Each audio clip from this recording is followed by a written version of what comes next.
Hey guys, tonight we slip quietly into the shadowed corridors of a place you've probably imagined as glamorous, powerful, and maybe even cozy in a storybook kind of way.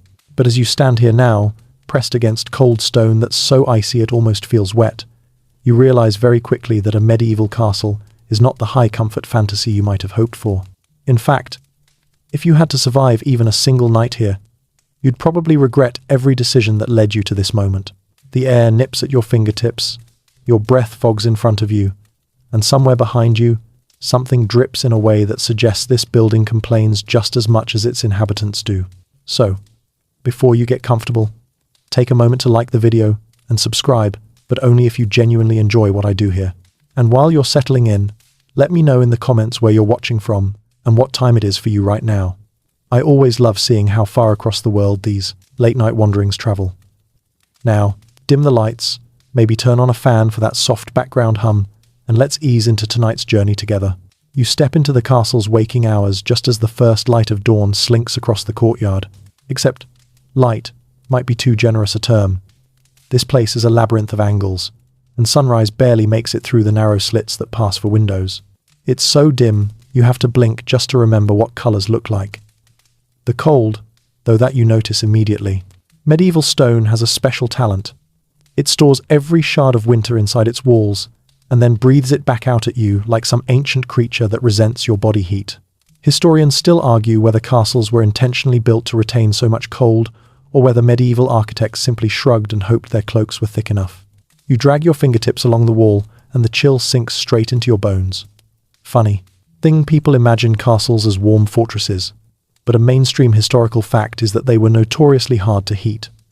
Castle fires were massive, yes, but the heat traveled upward, not outward.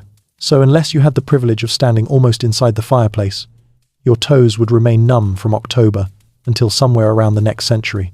A servant shuffles past you, wrapped in more layers than an onion, and gives you the kind of look that says, "You're new here, and you're definitely not dressed warmly enough."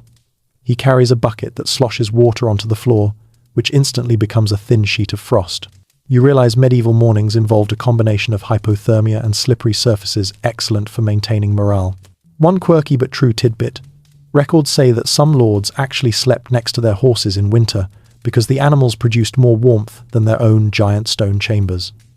You try to picture yourself curled beside a snorting destrier and immediately imagine waking up with hoof marks on your ribs. But honestly, given how cold this hallway is, you can't entirely rule out that option. You keep moving, each footstep echoing louder than seems reasonable. The walls don't just reflect sound, they amplify it, bouncing it back at you with a kind of smug enthusiasm, as if the castle wants to remind you that no secret is ever safe within its walls. Even breathing feels noisy here, and when you pause to listen, you can hear the building settling, wood creaking, mortar shifting, some distant metallic clatter, as though the castle itself is stretching after a fitful sleep. You make your way toward one of the arrow-slit windows. The outside air bites your nose, but at least it's not stale like the corridor behind you. From here, you can see the courtyard, where a few bleary-eyed guards stomp their feet to warm up. Their cloaks whip in the wind, and they clutch spears that look just as cold as their expressions. You notice frost edging the battlements, and think, and not for the last time, that this whole structure feels more like a refrigerator someone forgot to defrost. There's a reason for that. Castles were built primarily for defense, not comfort. Their massive walls slowed down attackers, but they also made sure that heat couldn't get in or out. And because the windows were narrow, designed for shooting arrows rather than letting in sunshine, you're basically living inside a stone cave with delusions of grandeur. You inhale again, and this time you catch a faint smell, something earthy, dusty, and just a little smoky. It's the castle's version of morning freshness, and it's about as refreshing as a damp towel. Another historian favorite: some medieval texts mention that castle walls grew mold during wet months, and people simply lived with it because trying to clean the stone was too exhausting. You glance at the wall by your elbow and wonder whether the faint green patches are just discoloration, or your new roommates. A guard approaches, boots thudding with practiced indifference, and tells you it's time to move along. There's no lounging in hallways here, too many people need to pass through, and you're already risking becoming a speed bump for a noblewoman making her way to breakfast. You turn to follow him, your breath still puffing out in front of you like steam from a kettle that's having a particularly rough morning. And as you walk, you realize something surprising. You haven't even reached the worst parts yet. This is just the castle whispering, "Good morning." By the time night comes again, you'll understand why no amount of fairy tale romance can disguise the fact that medieval castles were cold, uncomfortable, drafty stone giants that barely tolerated the people living inside them. Still, as your footsteps carry you deeper into this frostbitten maze, a small, almost ridiculous thought crosses your mind. At least you're getting a full medieval experience, one that travelers today could never sign up for, and probably wouldn't if they had any idea what they were getting into. You follow the guard deeper into the castle, and with every step the temperature somehow finds a new opportunity to drop. The corridor narrows, then widens again, then twists sharply, as if built by someone who couldn't draw a straight line if their life depended on it. Your breath continues to cloud in front of you, and the air around your ankles feels so cold it's practically chewing on your bones. You'd think heavy stone walls would block the wind, but that's exactly the problem. They don't block anything you actually want blocked. The draft hits you first, a thin, sneaky ribbon of cold air that coils around your legs like a feral cat demanding attention. It slips beneath your clothes, runs up your spine, and makes you question every choice that brought you inside this monumental chunk of medieval misery. You look around for an open door, a broken window, some normal explanation, but no. This is simply how a castle breathes. Here's the mainstream historical fact. Despite being made of enormous slabs of stone, castles were shockingly drafty. Gaps formed where walls settled, mortar crumbled, timber frames shrank in winter. The wind wormed its way through arrow slits, around poorly fitting doors, and under thick wooden shutters. People living here just accepted that their homes leaked air the way modern houses leak Wi-Fi. A servant hurries past you, clutching a bundle of straw. She pauses long enough to mutter, "Mind the chill from the west wall. It bites." You blink, because you didn't think walls were supposed to bite. But when you place your hand on it, yep, it feels like slapping your palm against a frozen lake. Historians still argue whether medieval builders intentionally left small ventilation gaps in certain areas, or whether the drafts were simply an accidental, "oops, we built a wind tunnel" situation. The architecture is impressive, sure, but clearly nobody in the design phase stopped to say, "Hey, what if we want people to feel their toes after sunset?" You push your cloak tighter around yourself and make your way toward a spiral staircase. The moment you step on it, you feel another blast of air rush upward from below, like you've opened the door to a subterranean ice cave. Spiral staircases didn't just confuse attackers, they redistributed cold air with the enthusiasm of a medieval HVAC system designed by someone who actively disliked comfort. As you climb, the wind whistles around the central column. You swear you can hear it giggling. At one point, it tugs so fiercely at your clothes that a loose fold flaps against your side like a small flag admitting defeat. There's a quirky tidbit for you. Some medieval households hung heavy wool curtains along walls specifically to block drafts, not for decoration. Rich nobles sometimes had curtains around their beds, too, not because it was stylish, but because sleeping without them meant waking up frozen into a shape historians would politely call medieval popsicle. When you reach the top of the staircase, another corridor stretches before you. This one is slightly wider, with tall wooden doors spaced at irregular intervals. You can feel different drafts coming from each one, cold from the left, colder from the right, and from the door straight ahead. Something approaching Arctic punishment. You pause, wondering which unfortunate soul sleeps behind that door, and how many regrets they cycle through before dawn. A young page emerges from one of the rooms, rubbing his hands together vigorously. He tells you he's been awake since before sunrise, delivering heated stones to the nobles' chambers. Not that they stay warm long, he adds. Stones cool too quick. Should be called mildly less cold stones, if you ask me. Then he trudges off, muttering to himself about life's injustices, starting with weather and ending with his boots. You continue walking, and the corridor turns again. The draft shifts direction like it's following you. Stone castles weren't built for warmth, they were built for intimidation, defense, and echoing dramatically whenever someone said something important. Comfort was so low on the priority list, it might as well have fallen off entirely. What surprises you most is how uneven the temperature is. One step is tolerable. The next is a freezing slap to the ankles. Stand near a doorway, and your knees are suddenly exposed to a blast of cold from somewhere you can't see. You find yourself dodging invisible streams of icy air, as though navigating a medieval version of laser security beams. But instead of alarms, the penalty here is frostbite. You pass by a slit window and feel yet another gust punch through. Someone stuffed old rags in one corner, a common medieval draft blocking trick, but the wind simply rerouted itself through another crack. You can't help but imagine a medieval homeowner trying to fix this. I plugged that hole. Now the wind is coming out over there. Interesting. I will plug that hole too. Ah, now the wind has found a hole I did not know existed. This is fine.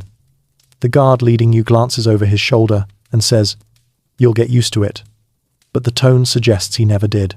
Farther down the hallway, a tapestry hangs crookedly on the wall, thick wool, dyed with vegetal colours that have faded into muted browns and greens. Its original purpose was probably storytelling or decoration, but right now its job is clear. Block the draft coming from a crack in the stonework. Unfortunately, it flaps like laundry in a storm. You have to sidestep it before it slaps you in the face, which is embarrassing but also deeply on brand for castle life. Another fact. Some rooms were so drafty that people slept fully dressed, cloaks and boots included. You imagine trying to drift off while wearing stiff leather footwear and a cloak heavy enough to knock you over if you turn too fast. But given your current experience, you can see the logic you're already thinking about, inventing the world's first medieval puffer jacket. Finally, you reach the end of the corridor. A wooden door groans open, revealing yet another pocket of frigid air waiting just for you. The cold swirls around your ankles like it's greeting an old friend. And in a way, it is. Because the truth is, no matter where you go inside this castle, the drafts will follow. They're part of the building's personality, unwelcoming, persistent, and slightly rude. As you take your next step, you realize something simple but brutal. Castles weren't just cold, they were alive with cold, moving, shifting, crawling along every hallway and through every crack. And if this is how morning feels, night is going to be a whole different battle. You step forward into the great hall, expecting just for a moment that maybe this will be the warm, bustling heart of the castle. After all, every movie makes this space look grand, golden, lively, and almost cozy in a medieval way. But the reality hits you full on the moment the doors creak open. This enormous room is a cavern of smoke, echoes, and very selective warmth. And you, unfortunately, are standing firmly in the cold, ignored, and mildly choking section. A wave of smoky air rushes into your face like the hall has been waiting all morning to exhale directly at you. Your eyes water instantly. The great fire at the far end roars so loudly it sounds like it's trying to evaporate the entire kingdom, but all that heat rises straight to the rafters. The ceiling, darkened from centuries of soot, hoards warmth like a jealous dragon, while the floor, your floor, remains colder than a tax collector's heart. A mainstream historical fact. Medieval great. Halls were notoriously smoky, even with enormous fireplaces. Chimneys were still evolving as a concept, and many early designs simply did not work. The smoke either lingered, escaped through holes in the roof, or drifted around the room like a confused ghost with respiratory issues. You take a breath and immediately regret it. The air tastes like burnt oak mixed with someone's forgotten breakfast. The soundscape doesn't help either. Every footstep, every clatter of cups, every muttered complaint bounces off the walls and comes back twice as loud. You sneeze, and the echo makes you sound like a thunderclap that's having a bad day. A servant rushes past you carrying a pot so large you're not sure whether it contains soup or a small horse. The pot wobbles dangerously, slopping hot liquid onto the floor, which adds a faint, savoury aroma to the general fog of smoke. "Stay close to the walls," he warns. "The middle's a battlefield." He disappears into the haze before. You can ask what that means. The answer reveals itself a moment later, when a chair scrapes across the floor with a screeching wail that vibrates up your spine. The hall is enormous, long tables, benches, tapestries hanging limp from the walls, but every inch feels inhospitable. You try edging closer to the fire, hoping to thaw your fingers. But the moment you get within 10 feet of it, the air becomes too hot, as if you've wandered into a dragon's sneeze radius. One step back, freezing, one step forward, roasting. There is no middle ground. This hall is a medieval version of those shower handles that switch instantly between Arctic blast and volcanic eruption. Historians still argue whether great halls were supposed to be actual living spaces or more like glorified showrooms. Some say they were used constantly. Others insist nobles spent as little time in them as possible because they were too cold, too smoky, and far too loud. Given your current sensory overload, You lean toward the avoid at all costs theory. A quirky tidbit. Some medieval households kept dogs in the Great Hall, specifically because their bodies provided warmth around the tables. That's right, built-in space heaters with wagging tails.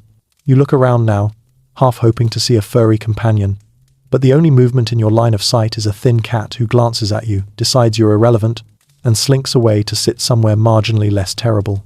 You shuffle along the wall, fingers trailing over tapestry fabric so dusty it feels like ancient velvet mixed with forgotten breadcrumbs.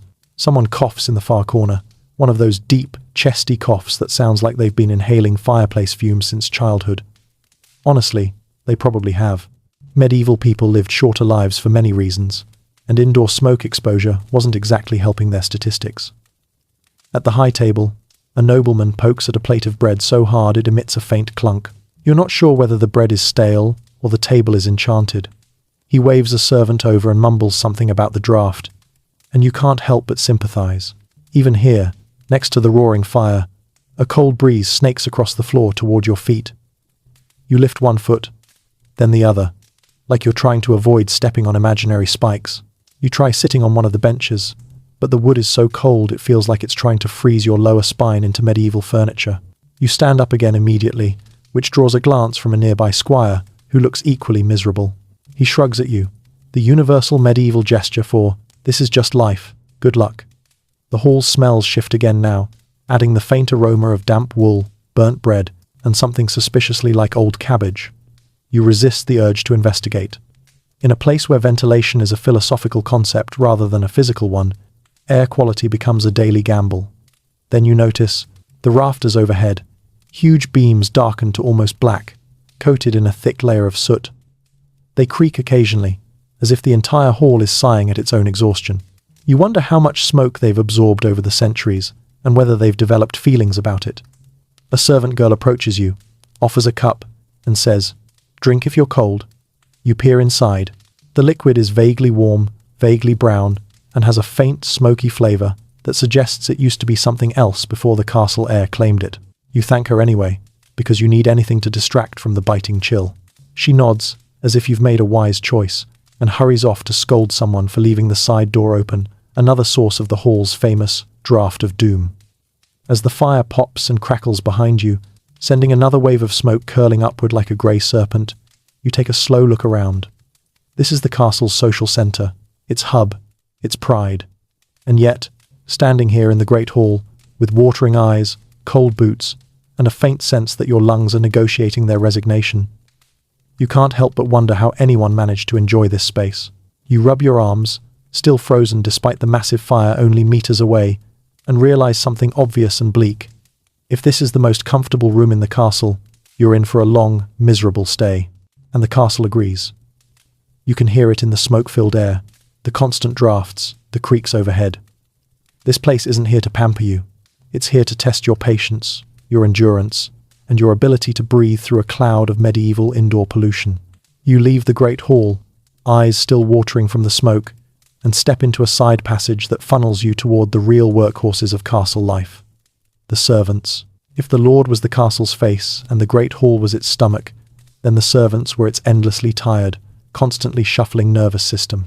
And honestly, watching them now, you realize something quickly. This place only looks like a fortress. In practice, it's held together almost entirely by exhausted people moving in frantic little patterns. The first thing you notice is the speed. Servants don't walk, they dart, gliding through cramped hallways like overworked swallows in wool aprons. A boy streaks past you carrying 3 loaves of bread under one arm and a stack of bowls under the other. A girl follows carrying a heavy jug of watered wine, her steps with the kind of muscle memory that can only come from doing this 16 times a day. A mainstream historical fact, castle servants worked from before dawn until long after dark, with some households expecting 16 18-hour days, 6 or 7 days a week. And these weren't cushy tasks, these were lift this, scrub that, don't drop the boiling pot or we all die kinds of jobs. You step aside as a maid barrels through with a stack of linens big enough to hide a small boar. She mutters to herself about the lord's wife demanding fresh cloth, because the old ones smelled faintly of smoke, which, in this castle, is like complaining that the sea smells like salt. You follow the procession deeper into the service corridors. These are narrow, low-ceilinged, and poorly lit. The torches here barely glow, and when they do, they mostly illuminate dust motes and walls that look like they've absorbed centuries of complaints.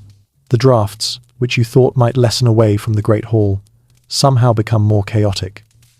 One moment you're sweating next to a kitchen doorway, and the next you're freezing by a stone arch. A tired-looking servant beckons you to move aside as she passes, balancing a chamber pot with both hands. The contents slosh ominously. She's not alone. Another one follows with a second pot, then a third, then a fourth. You stare in mild horror. A quirky tidbit. Even in large castles, indoor plumbing wasn't exactly thriving. Chamber pots were everywhere, and emptying them was a constant job. Some households even made a game out of who had to do it, though the servants who lost probably wouldn't call it a game. You walk faster now, realizing that the service wing is a kind of chaotic bloodstream. People surging from kitchens to halls to chambers to storerooms, all while balancing trays, buckets, logs, sacks of grain, and anything else the castle demands. You catch up with a woman carrying a basket of rushes, freshly cut plants used to cover the floors. She dumps a handful onto the ground near a doorway and says, "The old ones stink of spilled ale." Again, you look more closely at the rushes under your own feet. They're flattened, dirty, damp in places, and have definitely seen better days. Medieval floors weren't meant to be swept, they were meant to be replaced. But the smell that rises when she stirs the old rushes makes you rethink your entire relationship with flooring. The walls tremble faintly with a steady thunk, thunk, thunk, the sound of someone chopping wood. You round a corner and see a muscular servant splitting logs with mechanical exhaustion. His breath fogs in the air, his hands blistered, his clothes dusted with sawdust. When he pauses, it's not to rest, but to reposition a log and start again. "Fire never rests," he says without looking up. "So neither do we." You hear another sound nearby, a rhythmic whirring. Curious, you peek into a side room where two women spin wool using drop spindles. Their fingers move with practiced speed, twisting fibers into thread with a rhythm almost hypnotic. One glances up, gives you a sympathetic look, then returns to her work without missing a beat. The pace is relentless, like the castle itself is keeping time. Historians still argue whether the life of a medieval servant was marginally better, significantly worse, or roughly the same as life for peasants outside castle walls. Some argue servants had shelter and regular meals. Others insist the constant demand for labor balanced out any advantage.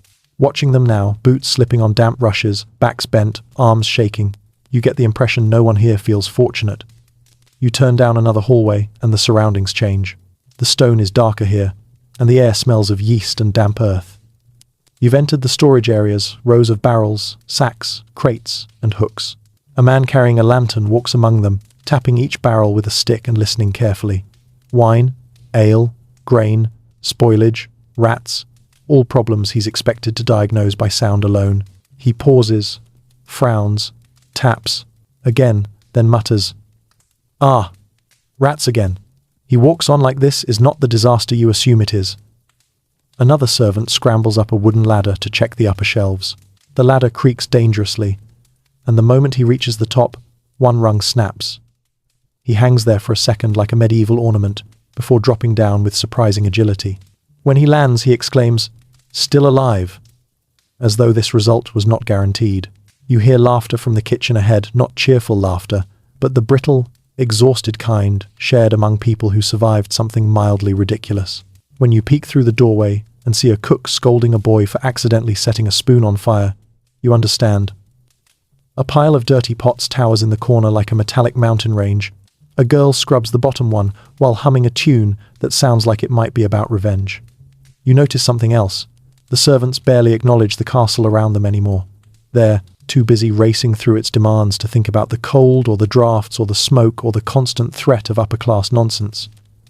For them, misery is a schedule, not a surprise. And as you stand there watching them move like living gears in the castle's grinding machinery, you realize something humbling.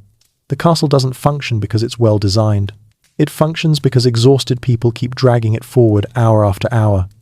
If the Great Hall felt overwhelming, this place feels alive, and not in a comforting way.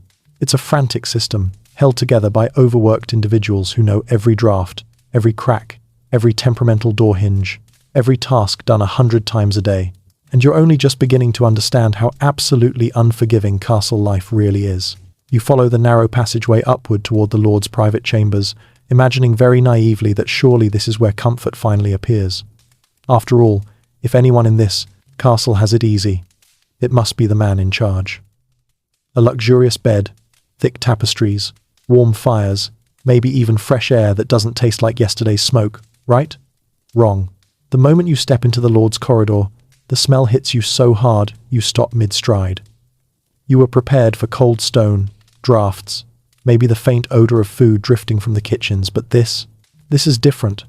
This is humid, stale, sour, sweaty, smoky, vaguely cheesy air that wraps around your face like an unwanted scarf. You blink, trying to make sense of it. A servant passing by whispers, "It's the chambers. They trap everything." She says this with the resigned tone of someone who has inhaled one too many noble bedroom aromas and made peace with her shortened life expectancy. A mainstream historical fact, castle bedrooms, even for the nobility, were stuffy, poorly ventilated spaces. Doors stayed shut for warmth, windows were tiny or sealed, and fireplaces often smoked more than they heated. Add in dozens of textiles, furs, unwashed bedding, and the bodily presence of people who didn't bathe daily or weekly, and you've got a recipe for the kind of air that sticks to your tongue. You feel it now. The hall is warm, but not the comforting kind of warm. It's damp warm, the oppressive type you'd expect from a medieval sauna no one asked for. Your clothes cling to your skin, the stone walls sweat. The air feels thick enough to chew. You step into the Lord's chamber, and the smell intensifies like you've crossed an invisible line between mild discomfort and olfactory betrayal. There's a large bed draped in furs, but the furs look like they've been absorbing body heat and breath, and spilled wine for the last several rains. A quirky tidbit. Medieval people often stuffed their mattresses with straw, moss, or feathers, which grew musty quickly. Some nobles added aromatic herbs, lavender, rosemary, mint, not for romance, but because the bedding smelled like a barn after a few months. You lean in closer, regrettably, and catch a whiff of the mattress. Yup, barn adjacent. A brazier sits near the bed, glowing with coals. Instead of warmth, it gives off a metallic scent mixed with hints of old sweat and burned dust. You imagine rolling over in the night, coughing from fumes, and waking up wondering why your eyes feel like you've been crying about your poor life choices. The Lord's clothing hangs from wooden pegs along the wall, wool tunics, velvet mantles, heavy cloaks, and the scent clinging to them could probably knock out a small goat. Wool absorbs everything: smoke, sweat, spilled gravy, disappointment. And the castle's lack of airflow means those smells never escape. They just marinate. Historians still argue whether medieval nobles truly believed their living quarters were luxurious, or whether they simply convinced themselves because the bar for comfort was so low. Some argue nobles tried to impress guests with textiles and furs. Others argue those same textiles created humid pockets of trapped heat and odor. Watching droplets of condensation slide down the chamber wall, you suspect they weren't fooling anybody. A servant enters, carrying a bowl of what looks like crushed herbs mixed with vinegar. "For the smell," she says, placing it on a stool. The odor shifts slightly now, it's humid stuffy vinegar, instead of just humid stuffy. Not exactly an upgrade. She picks up a heavy fur cloak, sniffs it, winces, and takes it away to air out. Which, given the castle's ventilation issues, may simply move the cloak to another room to spread its sorrow there. As you walk further inside, you hear a faint buzzing sound. You pause, tilt your head, and realize with a small shudder that flies are circling near the window. Not many, just enough to remind you that medieval sanitation was a suggestion, not a guarantee. The latch on the window is cracked open, but the opening is so tiny the air that squeezes through feels like a sigh from a depressed ghost. A carved wooden chest stands near the bed, its lid open. Inside are fabrics folded neatly, but they, too, carry that familiar smoky, stuffy scent. You touch one sleeve and it feels slightly damp, as if the room itself has been exhaling moisture onto everything. You think back to the cold corridors and realize you've now experienced the castle's full climate menu. Freezing, damp, smoky, and humid in a way that rots wood. Speaking of which, you notice something unsettling. The wooden doorframe has dark patches. Mold. You lean closer. Yep. Mold in the Lord's private chamber.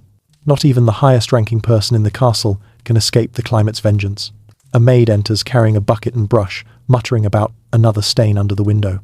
She scrubs with the kind of aggression that suggests this stain has personally offended her. When she finishes, she wipes her forehead and mutters, "It'll be back by week's end." Then she trudges out, leaving the room smelling like wet wool dipped in vinegar. You glance at the bed again and imagine trying to sleep here. You'd wake up sweaty, congested, and confused, unsure whether you're in a bedchamber or a cheese cellar. Even the softest fur blanket can't hide the fact that this place feels like a humid cave wearing a noble costume. A noblewoman sweeps in, complaining loudly about the heat, the smell, the lack of airflow, and the fact that her hair has grown frizzy like a sheep. Her maid rushes behind her carrying a fan, which she waves half-heartedly. It moves approximately 0 air, and you stand there thinking, if the richest person in the castle lives like this, everyone else is doomed. The Lord's Chamber is supposed to be the pinnacle of comfort, the crown jewel of domestic luxury, the place where medieval royalty recharged after long days of ruling and being dramatic. Instead, it's a stuffy, smelly, overheated, underventilated cave of disappointment. And as you step back into the corridor, the scent clinging to your clothes like a jealous new friend, you realize that the castle doesn't really care who you are.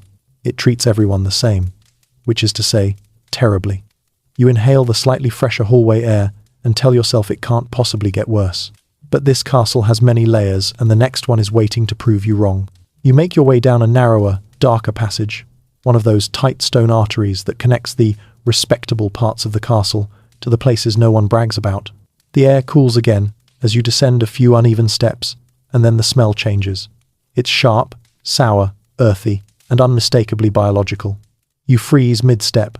You know that smell. Everyone knows that smell. You've reached the castle's garderobes, the medieval toilets that weren't really toilets so much as architectural pranks played on humanity. You inch forward and peer through a low, arched doorway. There it is. A wooden seat perched over a vertical shaft in the wall, polished by centuries of reluctant butts. The opening beneath the seat leads straight down to, well, whatever fate awaits at the bottom. A faint breeze rises from the hole, and you recoil like you've been slapped by an invisible hand holding a bucket of absolutely not. A mainstream historical fact, garderobes typically emptied into open pits, natural streams, or directly down the exterior wall. Yes, straight down the castle wall like a depressing waterfall of shame. And yes, everyone below knew what was happening. Some castles had cesspits that needed to be shoveled out manually. Imagine drawing that short straw.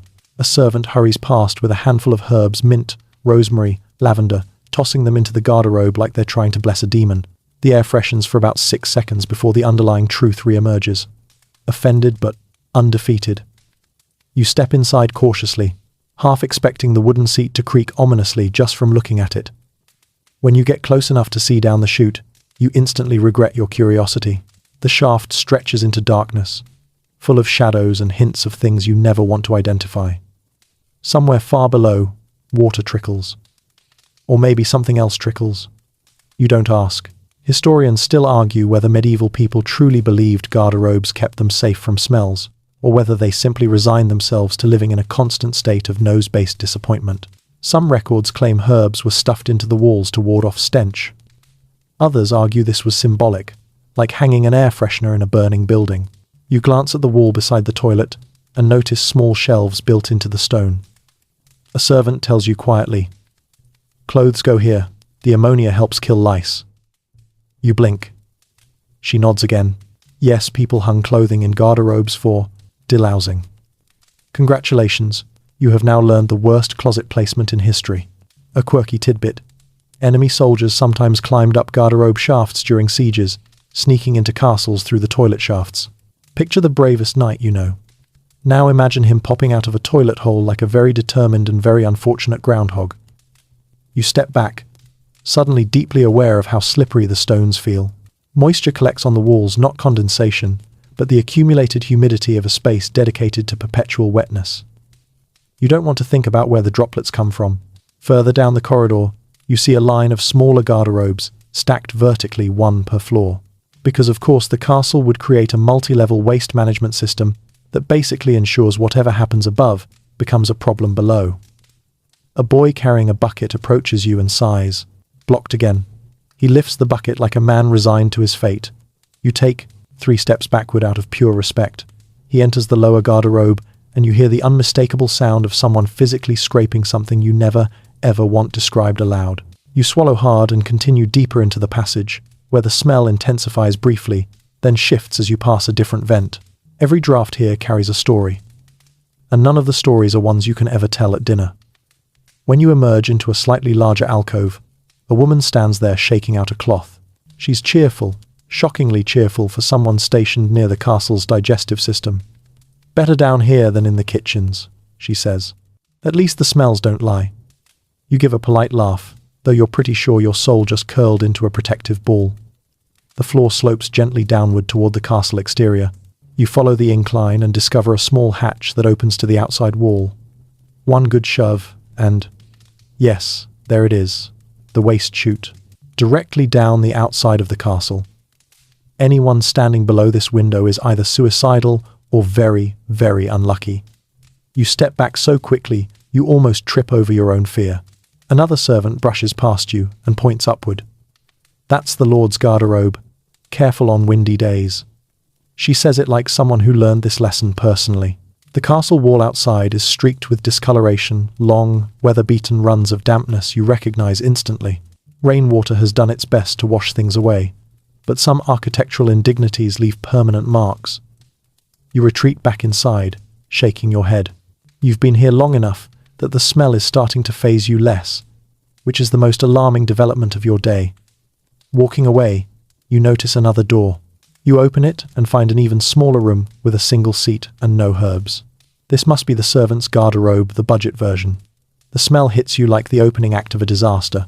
You shut the door, instantly, apologizing reflexively to no one in particular.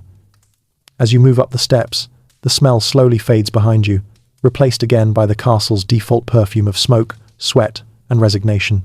And yet, the garderobes linger in your mind the way traumatic memories tend to do. You always thought castle life involved sword fights, feasts, and tapestries, but now you've seen the truth. Half the castle is dedicated to surviving the consequences of digestion, and there's no escaping it. Not even for nobles. You take a deep breath of the comparatively fresh, stale air and prepare to face whatever the castle throws at you next. Spoiler: it's water-related, and it's not going to be refreshing. You climb back toward the upper levels, grateful to leave the garderobes behind, but only for about 5 seconds. Because the next horror in this castle isn't the smell, it's the water situation. And you're about to learn very quickly that finding clean water in a medieval fortress is like trying to find a warm spot on a glacier. Technically possible, but realistically unlikely. You step into a long passage where the stone floor slopes gently downward. A servant brushes past you carrying a wooden bucket, sloshing something that looks suspiciously murky. You can't tell if it's drinking water, washing water, or water that used to be one of those things before developing a second career. He stops beside a doorway, sets the bucket down, and says with a sigh, "This is the good stuff." You look inside the bucket again. It looks like melted snow mixed with regret, a mainstream historical fact. Clean water was hard to come by inside castles, especially during winter or sieges. Wells existed, but many were shallow and prone to contamination. Rainwater collection helped, but it came with flavors dusty, muddy, bird-flavored, or roof-flavored, depending on the day. You follow the servant into a small chamber where several more buckets sit in a row. Some are covered with cloth, apparently the medieval version of a purification system. One bucket is noticeably clearer than the rest, but you're not convinced it wasn't filtered through someone's old shirt. You hear a faint dripping. Not unusual for a castle, but this one sounds rhythmic, intentional. You follow the sound to the back wall, where a pipe carved directly into the stone drips water into a trough. "Spring water," a nearby woman tells you, massaging her sore hands. Then she adds, "Probably." She shrugs like the uncertainty is normal. In this castle, it is. You lean closer to the trough and instantly regret it. There's a thin, floating layer of something. Possibly natural minerals. Possibly yesterday's dust. Possibly something that once had legs. A quirky tidbit. Medieval people often flavored water with ale, herbs, or vinegar, not because it tasted good, but because the flavors helped mask the "what fresh swamp is this?" quality. This is also why weak ale was consumed daily. It was actually safer than plain water. A servant hands you a wooden cup. "Drink if you need," she says. You politely pretend to sip. She politely pretends to believe you. As you set the cup down, she moves to refill another bucket from the trough. You watch her dip the ladle carefully, avoiding the top layer like a professional. When she scoops the water, something wiggles. She frowns. "Not again." You take a step back. Another corridor leads you toward the castle's primary well, the main source of water for most residents. You descend a narrow staircase into a cold, cavernous chamber, and there it is. A deep stone well, rope hanging from a wooden spindle, bucket at the bottom somewhere in the dark. A guard turns the crank, his movements slow and steady. The rope creaks with the unmistakable sound of ancient fibers trying their best. Finally, the bucket emerges, dripping. The guard sets it down, then peers inside with mild suspicion. He wipes his brow. "Looks fine today."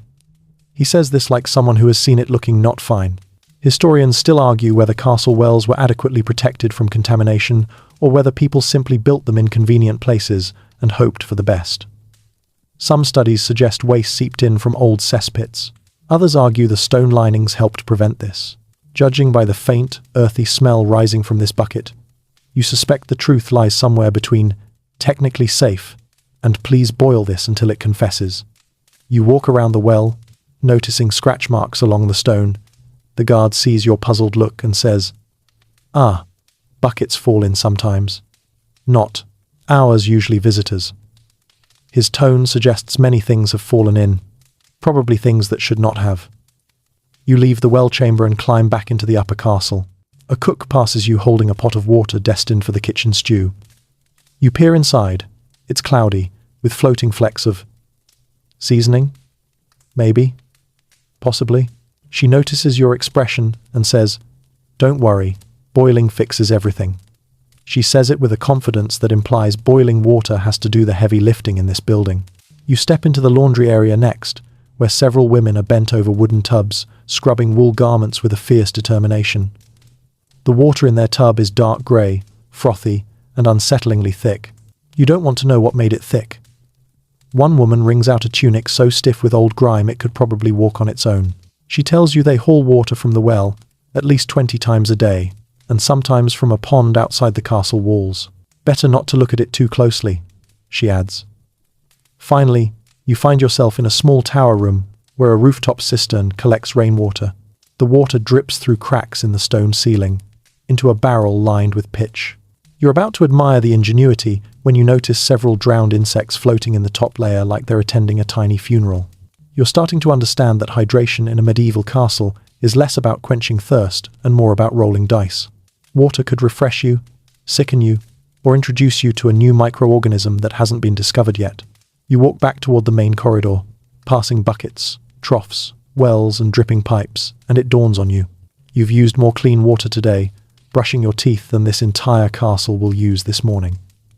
And you still haven't seen the worst part. Because if water is scarce, wait until you see what happens when the roof refuses to keep it out.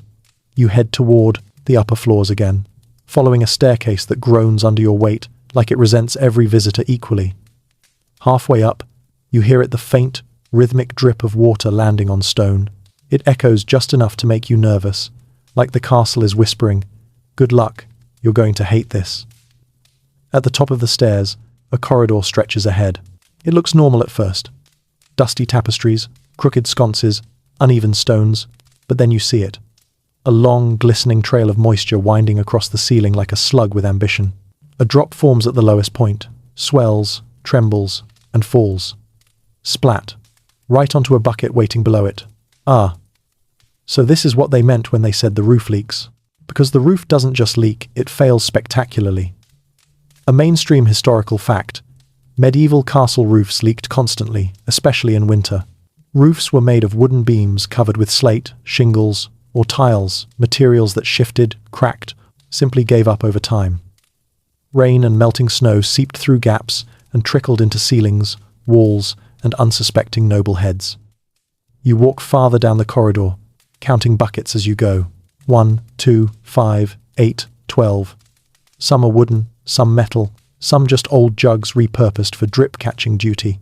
They're spaced with scientific precision, forming a medieval obstacle course you must navigate without kicking anything over. A servant carrying a mop comes rushing past you. "Pardon!" Ruth's crying again, she says, as she skids to a stop and begins wiping a puddle that's spreading across the floor. You notice her mop never seems dry because the castle never seems dry. You look upward again. The ceiling is mottled with dark patches, water stains blooming like damp flowers. Some patches drip, others bulge ominously. One looks ready to burst like a blister. "Don't stand under that one," the servant says without looking up. It falls once a week. You take 2 large steps sideways. Historians still argue whether medieval roofs were poorly designed or simply overwhelmed by the climate. Some believe drafts were intentional for ventilation, others argue builders did their best with limited resources. Either way, castles across Europe shared one universal trait. They leaked like bored sieves. You follow the corridor to a large chamber, the solar, but even the fancy rooms don't escape the rain's revenge. A noblewoman stands beside a dripping wall, arms crossed, glaring at a tapestry that's slowly absorbing water like a very expensive sponge. "Again?" she snaps. Her servant nods miserably. The noblewoman sighs dramatically, as though personally offended that weather exists. You glance at the tapestry. It depicts a hunting scene, men on horseback chasing a stag through a forest. Today, the stag looks like it's running through a downpour. A new artistic interpretation. Another drip lands nearby. You dodge. The noblewoman doesn't. She lets out a shriek that could rattle the battlements. A quirky tidbit. Some castle residents place sacrificial furniture under Leek's old chairs or chests, meant to catch water, so the valuable items stayed safe. You spot one now, a battered stool sitting beneath a steady drip, its seat warped like a potato chip. Deeper into the room, several servants kneel on the floor, spreading straw to absorb moisture. "Faster than mopping," one explains. "And cleaner." You look at the straw, which is doing an adequate job, though it also smells faintly like wet livestock. A boy climbs a ladder, peering into a crack near the rafters. He pokes it with a stick. Water dribbles out faster. He freezes. "Ah, that's not good," he says. You glance at him. He glances at you. The drip becomes a steady stream. Everyone in the room scatters. "What did you do?" A woman cries. "I barely touched it." You back out of the room before the castle decides to reenact. The Great Flood. The next passage you enter is even worse. Here, the roof doesn't leak in 1 or 2 neat spots, it leaks everywhere. Water sprinkles from above like some sort of cursed indoor rain shower. Drops patter against shields hanging as decoration, creating a faint metallic tinkling like medieval wind chimes. A guard trudges by, completely unfazed, his cloak already soaked along the shoulders. "It's the thaw," he says. "This happens every year." He says it with calm acceptance, the way someone might talk about taxes, aging, or relatives who refuse to leave after Christmas.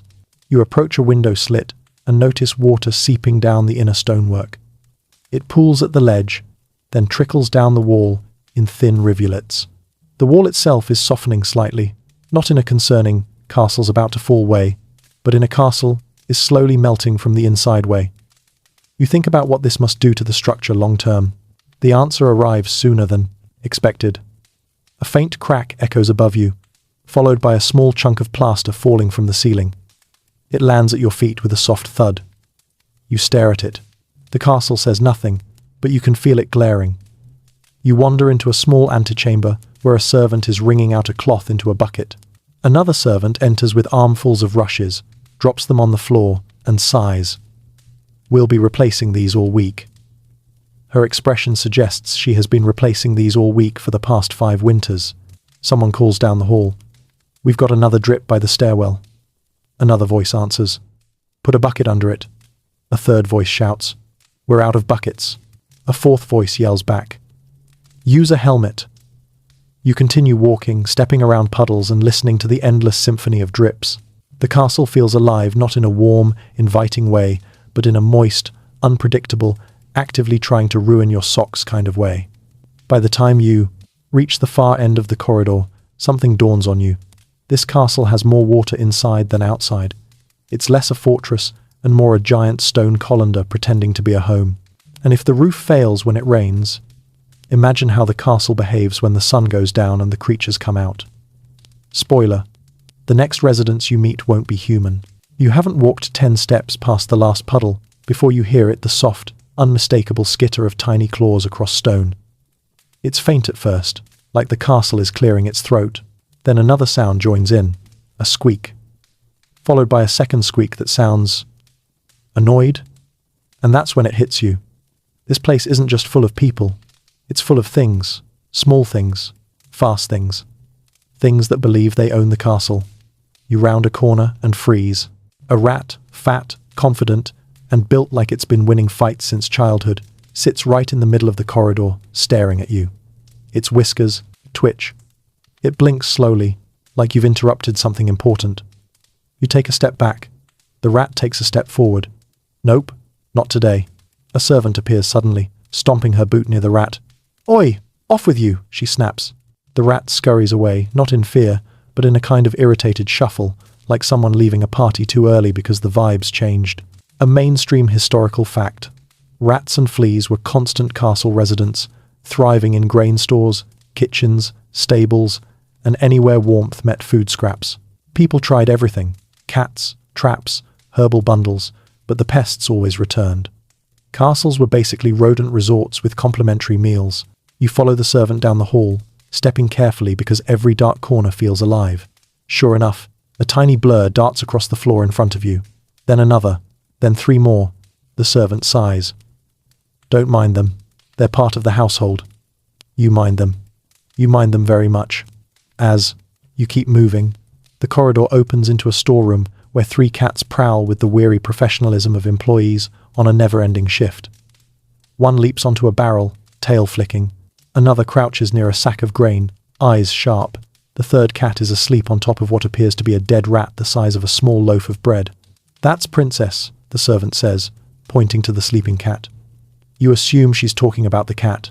No, she's pointing at the rat. You decide not to ask follow-up questions. In the corner, 2 maids are shaking out sacks of barley.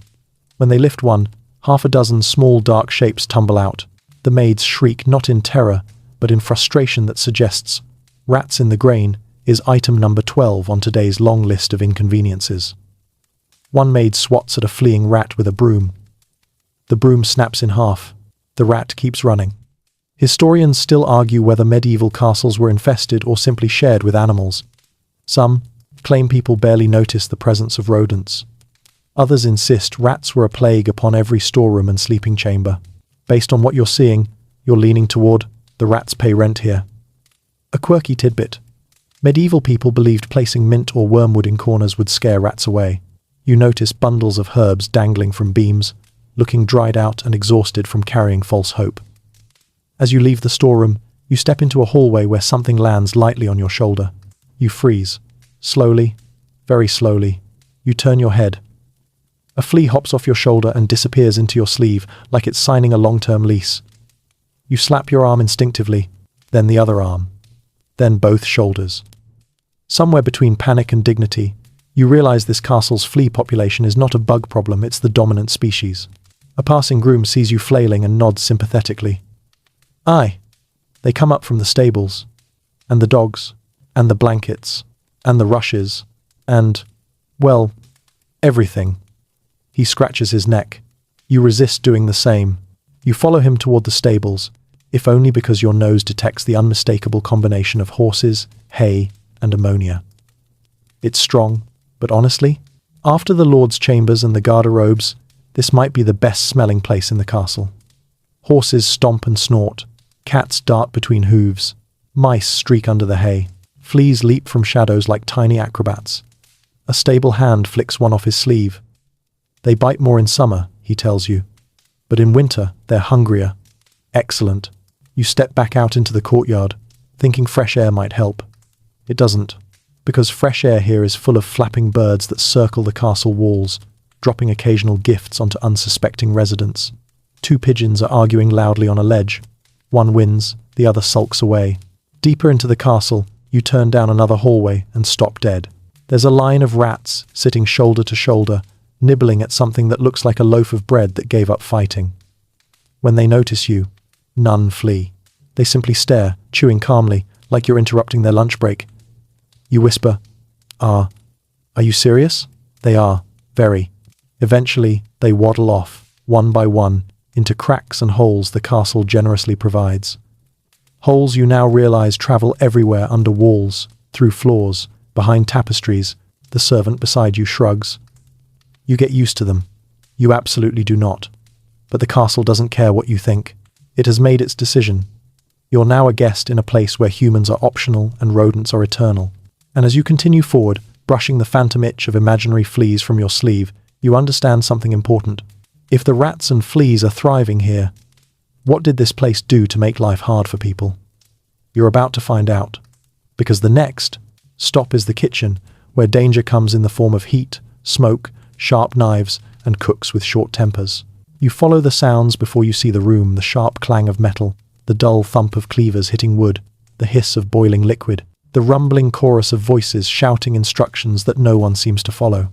The air grows warmer as you descend, then hotter, then suddenly so thick with smoke and steam you feel like you're walking into a cloud made entirely out of burning stew.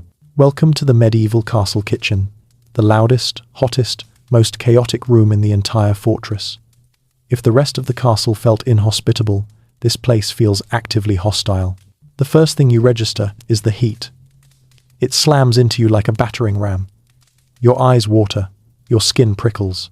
You take 2 steps forward and feel sweat forming instantly, as if the atmosphere simply decided moisture should exit your pores now, without your input. A massive hearth dominates one wall more like a cavern of fire than a fireplace. The flames roar with the full drama of a dragon who's had a campsis. Stressful week. Sparks leap out occasionally, and a boy with a wet rag swats at them like he's playing the world's least fun carnival game. A mainstream historical fact. Castle kitchens were dangerously hot, often reaching unbearable temperatures during food preparation. Chimneys were inconsistent, ventilation was minimal, and fires had to burn constantly to feed the entire household. You take another step inside and immediately cough. The air is a swirling mix of smoke, steam, roasting meat, boiling broth, singed wool, and that mysterious scent kitchens have when something has burned onto a pan and refuses to leave. A cook with arms like tree trunks storms past you carrying a cauldron so large it deserves its own name. "Move," he bellows, and you jump aside just in time to avoid being turned into part of tomorrow's stew. He sets the cauldron on a stone platform, wipes his forehead, and mutters about not having enough hands or hours in the day. Behind him, 3 kitchen assistants stir pots with wooden paddles half their height. The liquid inside bubbles ominously, occasionally ejecting a glob of something too fast for human reflexes. One glob hits a nearby servant in the arm. She winces, but keeps moving. "Hot oil," she explains calmly, like someone describing the weather. You cringe and resist the urge to demand she see a medieval healer, though based on what you know about medieval medicine, that might make things worse. You weave between workers and nearly collide with a young boy hauling a bucket of water. Except when you look inside, the water is cloudy, grey, and floating with bits of kitchen debris. He sloshes it into a second cauldron without hesitation. You step back, horrified but trying to maintain an open mind. Surely boiling will fix everything. That seems to be the culinary motto of the entire castle. A quirky tidbit. Medieval cooks sometimes added ground or stale bread to soups and stews to thicken them. As one cook now grabs a loaf so hard it snaps in half like a brittle stick, you believe it. Above your head, iron pots hang from hooks and chains. Some sway slightly as people move, creaking like old sailors braving a storm. The air above them is so thick with smoke, you can barely see the ceiling beams. You realize that if the air in the Great Hall made you cough, the air here could take out a medieval choir. Historians still argue whether castle kitchens were intentionally placed far from living quarters for safety, or simply because no one wanted to smell this chaos all day. Based on the smoke currently billowing into your face, you're going with both. You make your way toward a long trestle table, where 3 women chop vegetables at lightning speed. Each thock thock thock of their knives harmonizes into a rhythm the kitchen seems built around. One woman chops leeks so fast you're convinced she's powered by spite. Another slaps a handful of onions onto a wooden board, sending skins flying everywhere. A cook notices you staring and shoves a peeled turnip into your hands. "Make yourself useful." You hold it awkwardly like a newborn. He snatches it back. "Never mind. You'll lose a finger." The noise intensifies as a door swings open, revealing a passage to the bakehouse. Heat spills through the doorway like a second sun. Inside, massive bread ovens glow red-hot. Bakers shove loaves in with long paddles, their faces shiny from sweat, flour dusted across their hair like snow. A baker yells, "The upper oven's too hot." Another yells back, "Use the lower one." A third adds, "Not that lower one, the other lower one." No one seems entirely sure what oven is safe right now. Meanwhile, a kitchen dog, a scruffy creature with crumbs stuck to its whiskers, wanders under the tables hoping to catch whatever falls. A cat perched on a barrel stares at the dog with deep moral judgment. You step back into the main kitchen and nearly slip on something slick on the floor. A maid rushes over, wiping with a rag so grimy you suspect it's a historical artifact. "Fat spill," she mutters. "We just cleaned one." The whole room echoes with a clanging rhythm. Knives chopping, pots being moved, ladles hitting iron, cooks barking orders. It's a medieval orchestra in which every musician is extremely sweaty and every instrument is flammable. Then a scream. Not a dramatic one, just a sharp, "Ow!" A boy pulls his hand away from a pot, shaking it vigorously. A cook grabs his wrist, dunks the hand into a bucket of cold or coldish water, and pats him on the head. "You'll live. Keep stirring." You watch the entire scene unfold and realize this kitchen isn't just a workplace, it's a battlefield. One wrong move and you'll be burned, sliced, scolded, chased, or yelled at by someone carrying a ladle the size of your arm. But as chaotic as it is, you notice something else. The food smells surprisingly good. Beneath the smoke and heat and questionable hygiene, the stews bubbling in the cauldrons smell hearty. Comforting. Almost enough to make you forget the fleas. Almost, you step toward the exit, wiping sweat from your forehead, throat dry from the heat. When you finally breathe in the cooler corridor air, it feels like you've been reborn. But the relief is short-lived, because ahead lies the armory where the noise never stops, the metal never cools, and the castle's version of music is a constant chorus of hammer strikes echoing through stone. The moment you step away from the kitchen's blistering heat, the air cools briefly. But before you can enjoy it, a sharp metallic clang explodes from somewhere ahead. Then another. Then 3 more in rapid succession, like the castle itself is being punched repeatedly by a very angry giant. You follow the noise, wincing as each strike reverberates through the walls. The corridor widens into a heavy stone chamber, and there it is. The armory, the castle's metal heart, where peace and quiet come to die. A blacksmith's hammer slams into glowing iron, sparks erupting in a golden spray. The air smells like hot metal, charcoal, and just a hint of despair. 2 apprentices pump enormous bellows, each blast feeding the forge until it glows a blinding orange. Every inhale you take tastes like warm pennies. A mainstream historical fact, castle armories were almost never silent. Between forging new weapons, repairing old ones, sharpening blades, maintaining armor, and preparing for drills, the metalwork happened constantly. Day, night, rain, shine, crisis, no crisis. If you lived near this chamber, you never slept well. A hammer strike detonates again, and you swear your teeth vibrate. A smith looks up at you, face smudged with soot, arm muscles like knotted rope, and shouts, "Don't stand there." You jump back, but it doesn't matter. He wasn't warning you. He was yelling at an apprentice who immediately drops a helmet with a deafening clang that echoes for several seconds like an ongoing argument. The smith curses loudly. The apprentice looks like he wants to evaporate. You weave deeper into the armory and instantly get hit with a new wave of sensations. Heat from the forge, sharp cold drafts from the hallway, and a ringing so intense it feels like someone is sharpening a sword inside your skull. A row of armor stands along one wall, breastplates, helmets, greaves, gauntlets, all hanging from wooden pegs like metallic skeletons. Some pieces shine, others look beaten, dented, and tired, like they've seen more battles than anyone wearing them.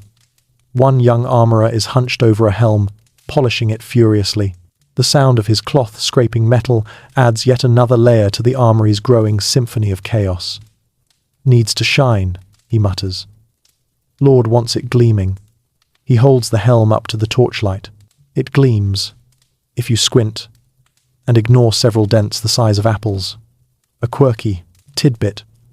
Armor wasn't mass-produced. Each piece had to be fitted, hammered, riveted, adjusted. Some armorers spent weeks on a single breastplate. Others had to rush repairs hours before a battle, slapping metal together with the same optimism as someone duct taping a collapsing chair. You glance at a rack of swords. Each one is slightly different lengths, hilts, weights, because nothing here is standardized. A boy sharpens one blade on a grinding stone, sending sparks flying into his hair. He doesn't flinch. You do. Across the chamber, two soldiers test shields by bashing them repeatedly with wooden clubs. The noise is indescribable. You consider turning back toward the kitchen, but then remember the boiling cauldrons and rethink this plan. Misery is relative. The clangs merge into a constant ringing that fills your ears until silence feels like a concept you once believed in but can no longer prove existed. Historians still argue whether smithies inside castles had better ventilation than village forges. Some claim castle armories were cleverly designed to funnel smoke away. Others say they were smoke traps where people survived purely on stubbornness. Based on the grey haze forming in front of your eyes, you're leaning toward option 2. A huge knight strides into the armory, drops a dented breastplate onto a bench, and shouts, "5 more dents! I haven't even fought anyone!" The armorer, inspecting it, grunts. Practice drills. Practice drills. Did this? Yes. The knight sighs like a man reconsidering life choices. An apprentice rushes past carrying a bucket of water. He splashes it over a newly forged blade, and the resulting hiss fills the air like an angry snake. Steam erupts upward, and you step back as the air briefly turns into a metal-flavored fog. You pass a table lined with spearheads, arrowheads, bolts, knives, and tools, sharpened to cruel perfection. A set of gauntlets sits nearby each finger joint, articulated with dozens of tiny rivets. You pick one up. It's heavier than you expect. Almost impossibly so. "Imagine wearing that for 12 hours, a passing soldier says. You place it back down gently, suddenly grateful for your modern wrist flexibility. But the armory has more gifts in store. A wooden door leads to a secondary room, where bowstrings hang on racks, drying in the warm air.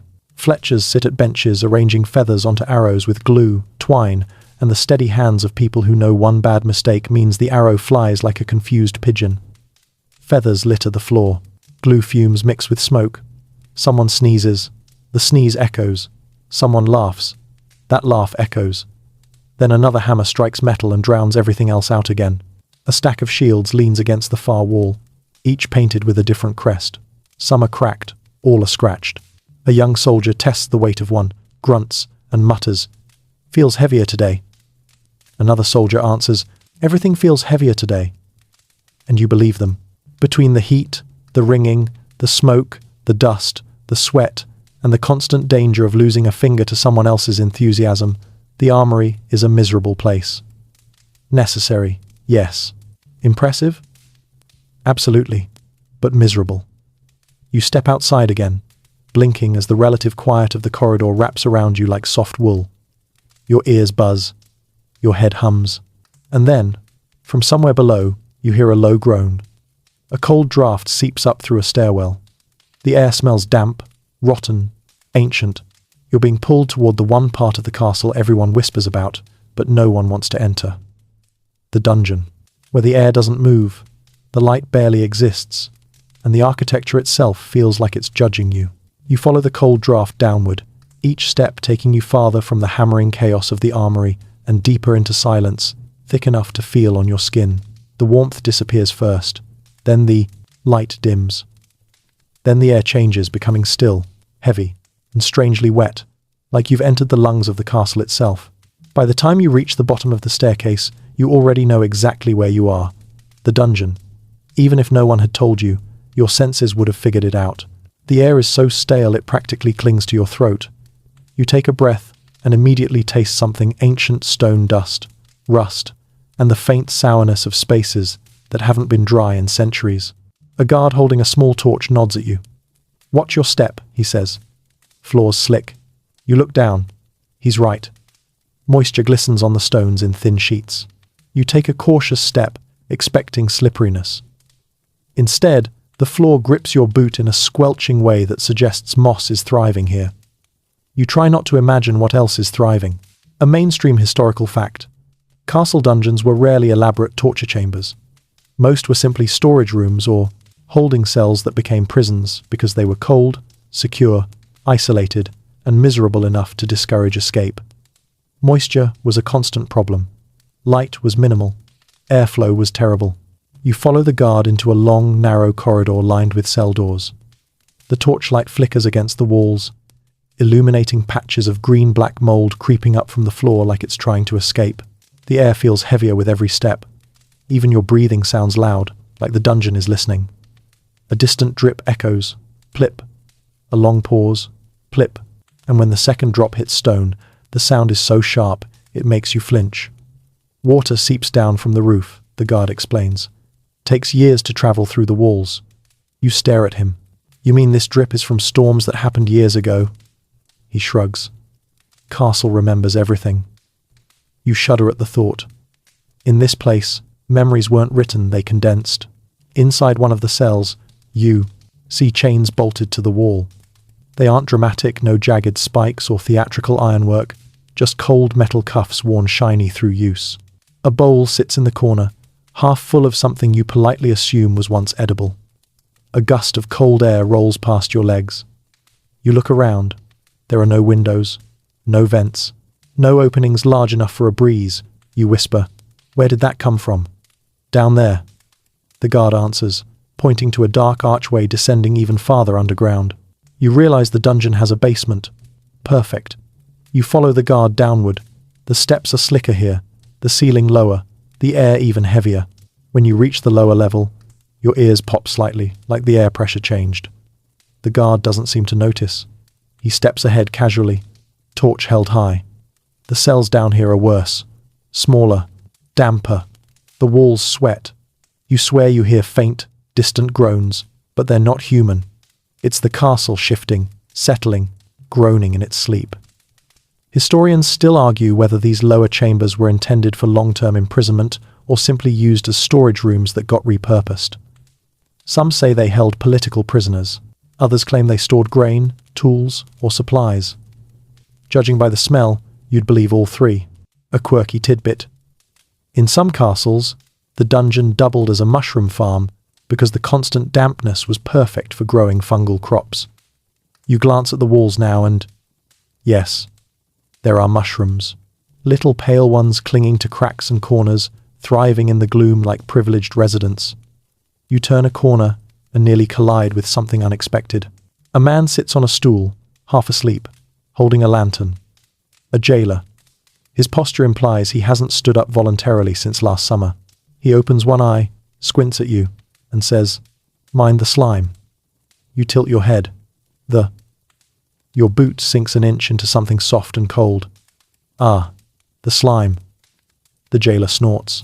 "Told you." You pull your foot free, hearing a sickening schlurk sound. You whisper a quiet goodbye to your dignity. He leads you to a cell with a barred window, one of the few that touches the outside world. You peer through it. The view is not comforting. It's a sheer drop into blackness. The window is so small you couldn't fit an arm through it, and yet it somehow manages to leak cold air, like it's trying to keep the dungeon at a steady, miserable at all times. "This is the best ventilated room," the jailer says proudly. You choke on nothing. He walks you back toward the main corridor.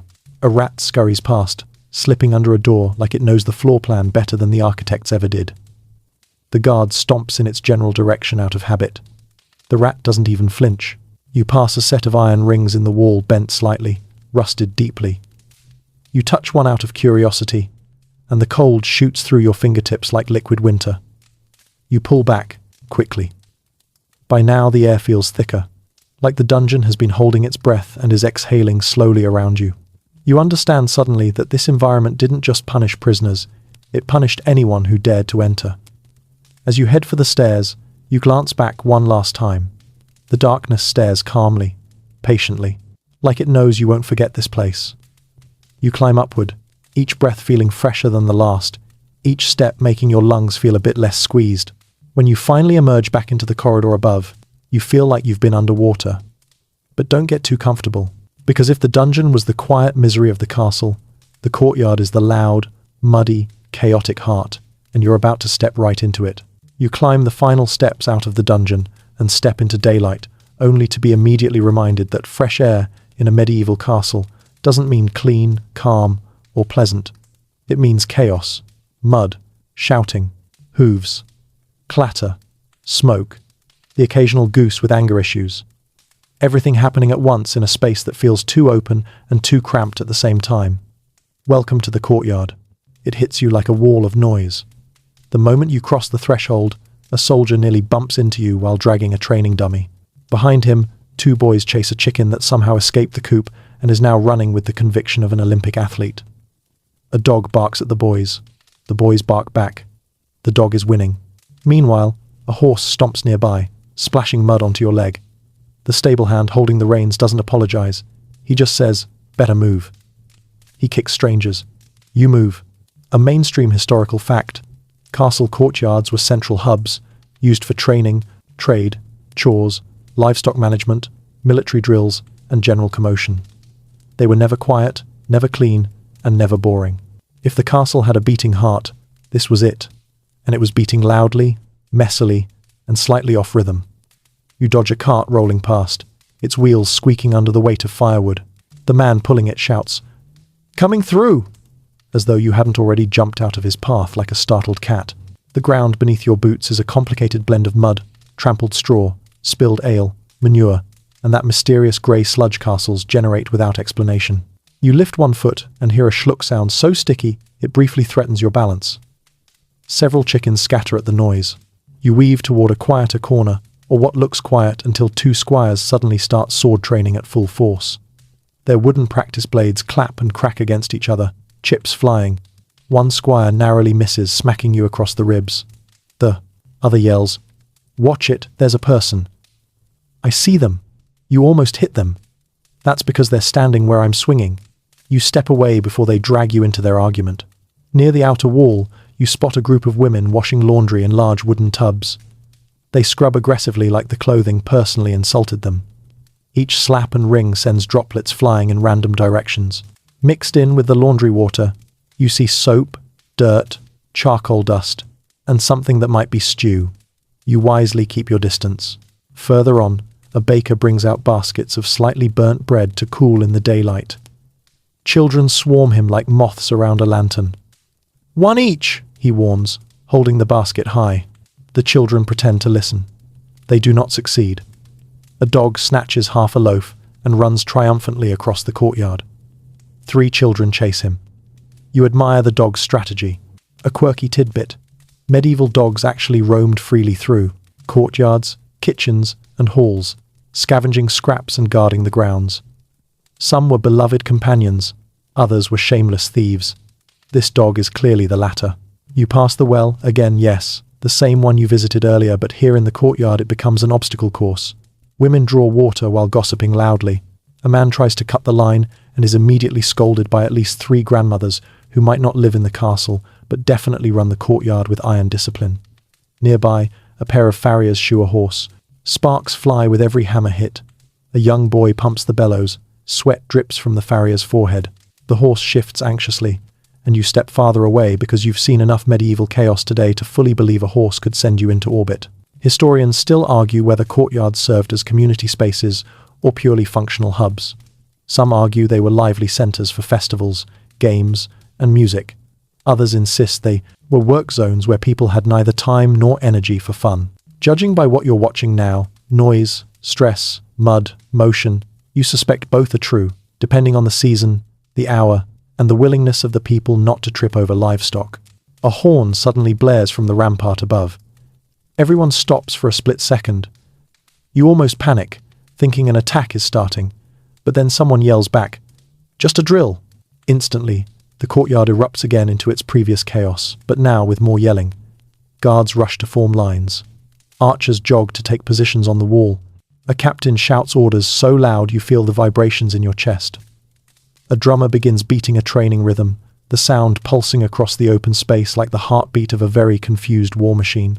You try to get out of the way, only to nearly collide with a monk carrying a stack of parchment. He mutters, "Every time with these drills," as he hustles out of danger like someone who's been hit by a stray arrow before. Dust begins rising from the ground as the soldiers march. You cough as it fills the air. A horse rears. A boy drops a basket of eggs. Someone else yells at him. Someone else laughs at the yelling. Someone else yells at the laughing. The courtyard is a full, living organism made entirely of arguments. And just as you think it can't get messier, a flock of geese storms through the gate, honking aggressively as though personally offended by the military exercise. Everyone scatters because geese are the true apex predators of the medieval world. You step onto a wooden platform to avoid the chaos below. From here, you see everything: the soldiers drilling, the servants hauling water, the animals dodging children, the blacksmith pounding metal in the corner, the smoke rising from the kitchen vents, the constant movement that never stops. The castle may be miserable in many ways, but here in the courtyard, you finally understand something. This place is never still, never silent, never clean, never peaceful. Every day is noise, mud, heat, cold, shouting, chores, drills, and more shouting. It's overwhelming. It's exhausting. It's alive. And as the sun dips lower in the sky, the temperature drops again, and the courtyard slowly empties as people head inside. You realize the worst part of the day hasn't even begun, because the castle at night is colder, darker, and somehow even more uncomfortable. And winter nights? They are brutal. As the last slivers of daylight fade behind the battlements, the castle transforms. The courtyard's chaotic energy melts away, the shouting dies down, the geese settle grudgingly, and the soldiers sheathe their practice swords.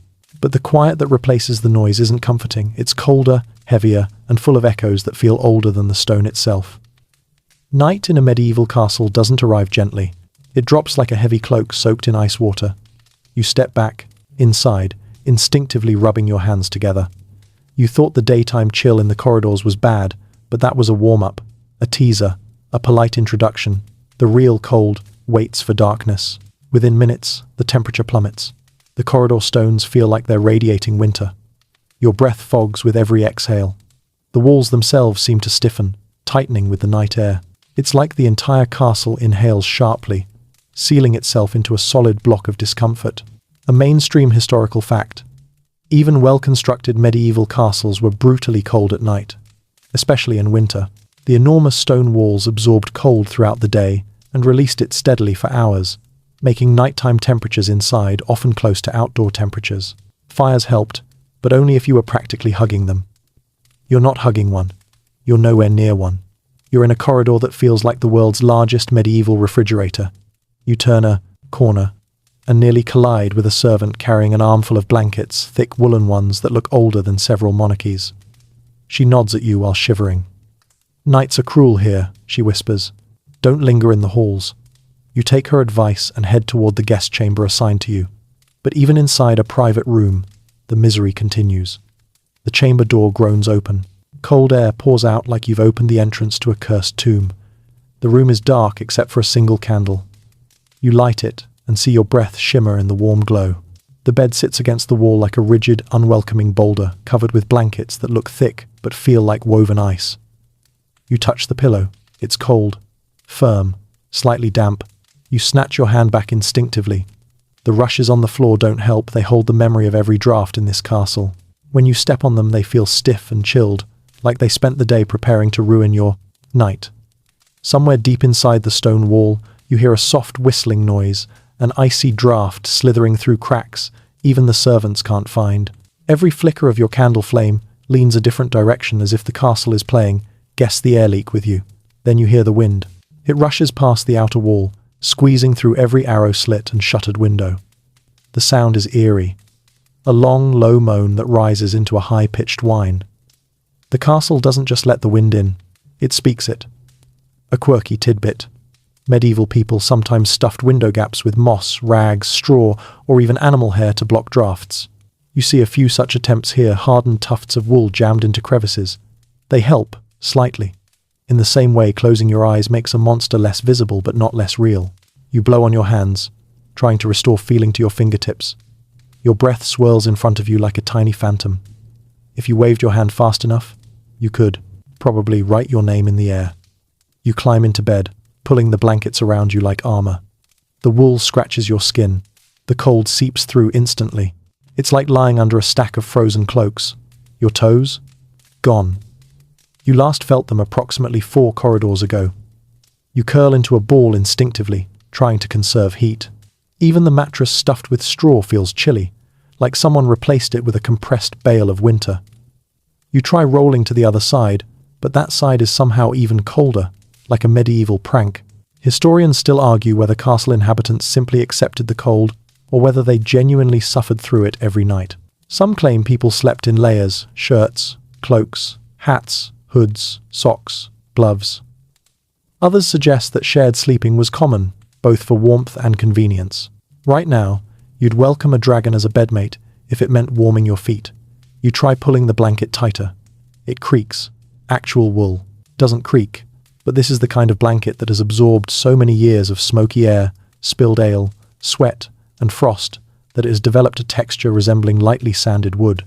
As you attempt to rest, you hear the corridor outside, the thump of boots from the night guard, the distant clatter of something falling, and the hollow moan of the wind swirling through the courtyard. Then, something else. Scratch, scratch, scratch, scratch, scritch. You freeze. It's coming from inside the wall. You wait. Scratch, scritch, scratch. A rat. Or several. Running through the wall's hollow spaces like it's their private winter racetrack, you bury your face in the blanket, trying to pretend you don't hear it. This works for approximately 9 seconds. Then another sound. Clink. The metal latch on your window rattles slightly from the wind. You pull the blanket over your head. The air beneath it is slightly warmer, but also smells faintly like the scent trapped from whoever used this blanket before you. You try not to think about it, or breathe too deeply. Minutes pass. Hours. Time loses meaning when you're cold enough to understand why people in the Middle Ages went to bed at sunset. It wasn't laziness, it was survival. You drift in and out of awareness, shivering hard enough to make the mattress rustle. In one half-dream, you imagine the castle shivering with you. The stones creak in their joints, as though also trying to get comfortable. At some point during the night, you wake up with your teeth chattering so hard, you actually bite your own tongue. You sit up, wrapped in blankets like a medieval burrito, and debate walking back to the great hall to sleep next to the fire. But then you remember the smoke, and the draft, and the noise, and the dog that might steal your shoes. No. You're staying here, cold, but stationary. You lie back down, curling your legs tighter, your fingers tucked against your chest like fragile treasures. You imagine warmth. You imagine summer. You imagine microwaves. All inaccessible luxuries. And eventually, just barely, you fall asleep. But don't get too excited, because if winter nights in a castle are brutal, summer days are worse. The stone that freezes you in February? In July, it becomes a giant oven. Morning arrives slowly, not with sunlight. Your window barely lets in the idea of sunlight, but with the uncomfortable feeling that your blanket is now both damp and warm in the wrong ways. You peel it off, wondering if maybe, just maybe, the castle has decided to be kinder today. It has not, because the moment you step into the corridor, a new misery hits you. Heat. Not the gentle warmth you've been longing for since yesterday. No, this is the heavy, suffocating, sticky heat of a stone oven that someone forgot to turn off. Welcome to the medieval castle in summer. The cold you survived last night? That was the castle being polite. Now the stone walls, those same walls that froze your soul, overnight, are exhaling trapped heat, like they've been waiting for a chance to make you regret ever appreciating warmth. A mainstream historical fact: medieval castles overheated badly in summer. Their thick stone walls stored daytime heat and radiated it long into the night. Poor ventilation meant breezes barely penetrated the interior. Add smoke, bodies, animals, and torches? Congratulations, you live inside a medieval sauna with structural ambitions. You walk forward and feel sweat prick instantly across your neck. The air feels heavy, like it's been boiled.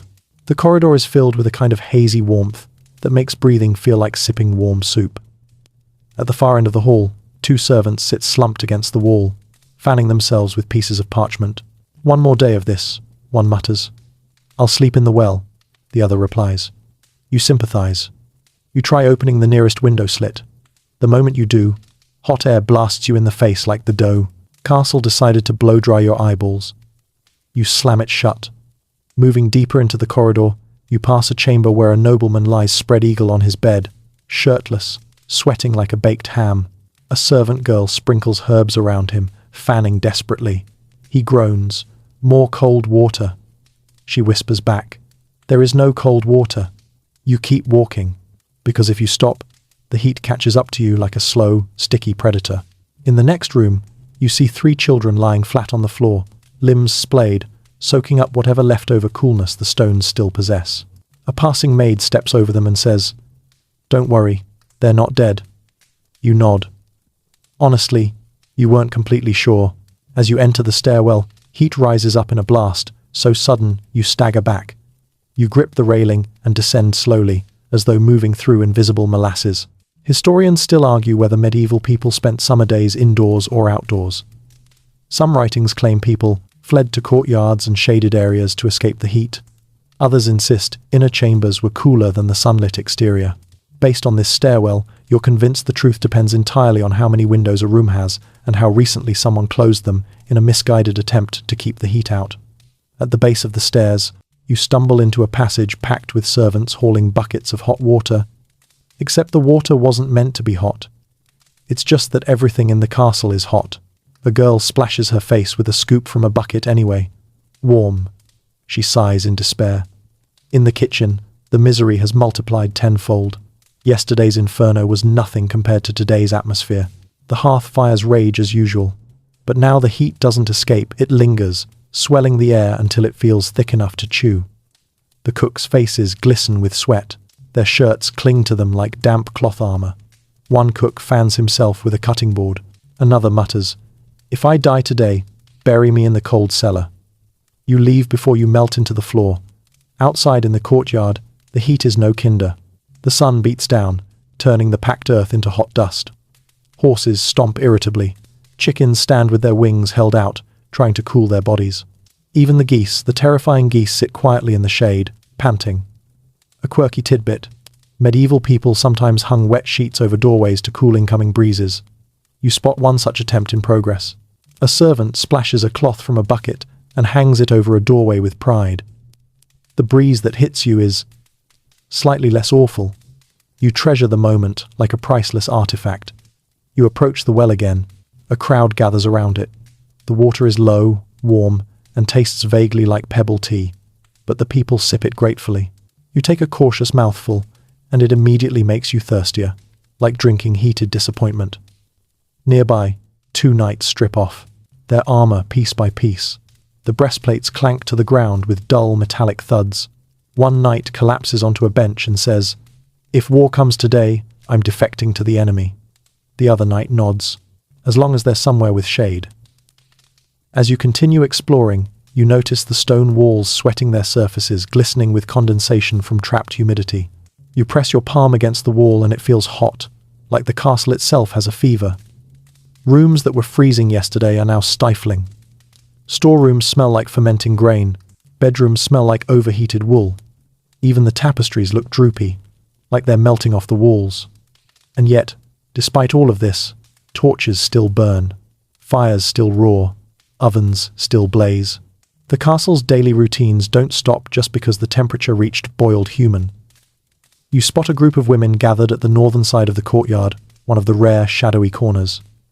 They sit shoulder to shoulder, each holding a jug of tepid water, sharing jokes in quiet voices. Their laughter is soft, tired, but genuine. You realize the courtyard heat might be miserable, but at least it's communal misery. Eventually, the sun dips lower. Relief should arrive soon. It does not. Because remember, the stone walls absorbed heat all day. And now they're releasing it slowly, warming the corridors long after sunset. You walk back into the castle and feel the air thicken again. This time the heat is stagnant, heavy, unmoving. The kind of heat that traps every smell, every breath, every discomfort.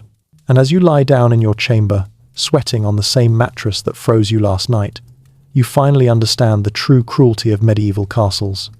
There is no comfortable season, only different flavors of misery. You fan yourself with your hand, breathing shallowly, trying to ignore the sticky air enveloping you. And then, as your stomach growls, you remember, you haven't even faced the one thing everyone expects to be wonderful in a castle: the food. Spoiler, it's not wonderful. At all.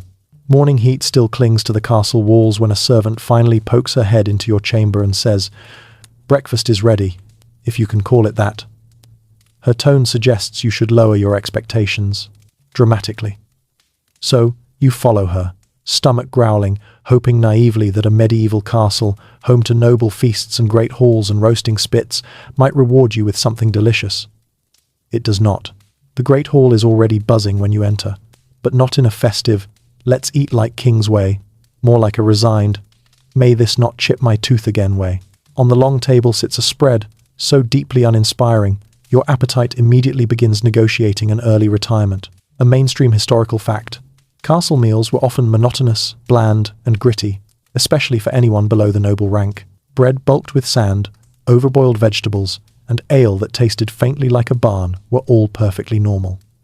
You approach the table and see today's options. A loaf of coarse brown bread so dense it could substitute for a defensive weapon. A bowl of watery pottage that looks like it's been simmering since the previous dynasty. A slab of cheese with the texture of aging roof tile. A jug of ale, the color of melted bronze. You tear off a piece of bread. It immediately crumbles into crumbs and dust. Actual dust. You blink as a faint grit settles onto your tongue. Sand, or possibly finely crushed stone. You try not to think about either.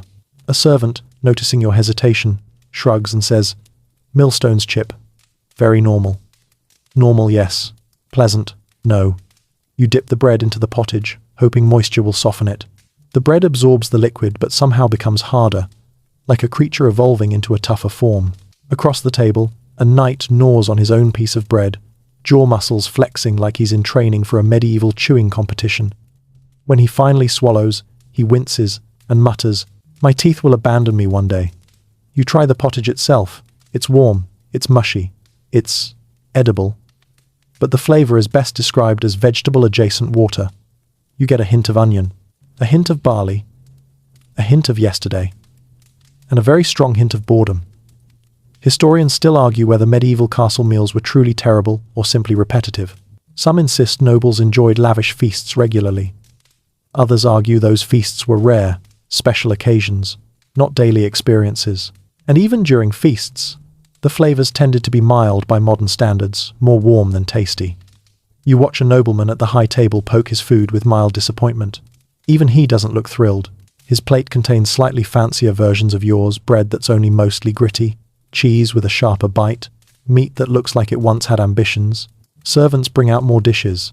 Salted fish, its edges curling tightly, boiled carrots that look exhausted, and something the cook calls herbed greens, which turns out to be wilted leaves floating sadly in warm ale. You sample the cheese next. You regret it instantly. The texture is crumbly but also rubbery, which should not be scientifically possible. The taste lands somewhere between sour milk and unexpected adventure. You wash it down with ale, which tastes like someone whispered the idea of barley into a bucket of water and left it in a warm room overnight. It's flat, faintly sweet, faintly sour, and full of little flecks that might be yeast or might be something else. You decide not to investigate. A quirky tidbit. Medieval ale was often brewed weak on purpose so children could drink it safely. This was not a beverage designed to delight. It was hydration with benefits. And the benefits were, won't kill you like some water will. Across the hall, a squire stares into his bowl with deep existential crisis. Why is it crunchy? He asks nobody in particular. Because life is cruel. Another answers without looking up. In the corner, a kitchen boy delivers a platter of salted meat. It looks promising until you cut a slice, and it resists like a stubborn oak door. When you finally get a bite free, it's so salty it makes your eyes water. You take another sip of ale to help, but it only makes things worse. You push the meat away and try an apple instead, one of the few fruits available. You bite into it and realize immediately it is not crisp, or juicy, or even fresh. It's mealy, soft, and faintly fermented. The good news, it's easier to chew than the bread. The bad news, everything else. A servant passes by carrying a tray of more bowls. He sees your expression and grins sympathetically. You should try supper, he says. It's the same as breakfast, but colder. You pretend to laugh. He wasn't joking. As you finish your humble feast of gritty bread and pottage-flavored sadness, The hall buzzes louder. People stand, stretch, complain. One guard grumbles, "I miss yesterday's meal." His friend snorts, "That was the same as today's." "Yes," replies the guard, "but I miss it anyway." You wipe the crumbs and the dust from your hands and rise. The meal wasn't satisfying, but at least you understand now. The medieval castle cuisine wasn't about delight, it was about survival. Function over flavor, filling over finesse. But food isn't the worst part of medieval well-being. If you want to understand true discomfort, painful, medieval discomfort, you need to visit the one place everyone fears, the healer's chamber, where treatments hurt more than the illnesses. And you're about to walk right in. You leave the great hall, stomach full of disappointment and crumbs that may or may not contain pieces of castle wall, and head down a narrow corridor that smells faintly of herbs and strongly of fear, because you know exactly where you're going. The healer's chamber, a place that, in theory, should make people feel better. In practice, it's where hope goes to take a nap. The moment you push open the wooden door, a wave of conflicting scents rushes out: lavender, rosemary, vinegar, smoke, stale sweat, and something metallic that definitely isn't a candle. The room is dim, lit by only a few tallow lamps, whose flickering light makes every shadow feel like it's preparing to jump scare you. The healer, a stern-looking woman with ink-stained fingers and eyes that haven't slept since the last coronation, glances up as you enter. "Sit," she commands, gesturing to a stool that looks like it's seen 100 nervous backsides. You sit. Immediately, you regret sitting. The stool creaks ominously, but you're too afraid to stand up again. A mainstream historical fact. Medieval medical care was a mix of practical knowledge, superstition, trial and error, herbal remedies, and procedures that today would qualify as torture. Bleeding, purging, cupping, cauterizing, and applying questionable poultices were all common treatments. The healer moves closer, inspecting you with the expression of someone judging a fruit at the market. She lifts your arm, pokes it, nods. "You look tired," she says. "I have something for that." You immediately want to leave. She pulls out a small pot and opens it. The smell hits you like a blow. Herbs, lard, maybe garlic, maybe swamp. "Ointment," she says proudly. "Good for everything." "Everything?" You repeat. "Everything," she confirms. She scoops out a glob and starts smearing it on your forearm before you can protest. It's cold. It's slimy. It smells like an argument between onions and old socks.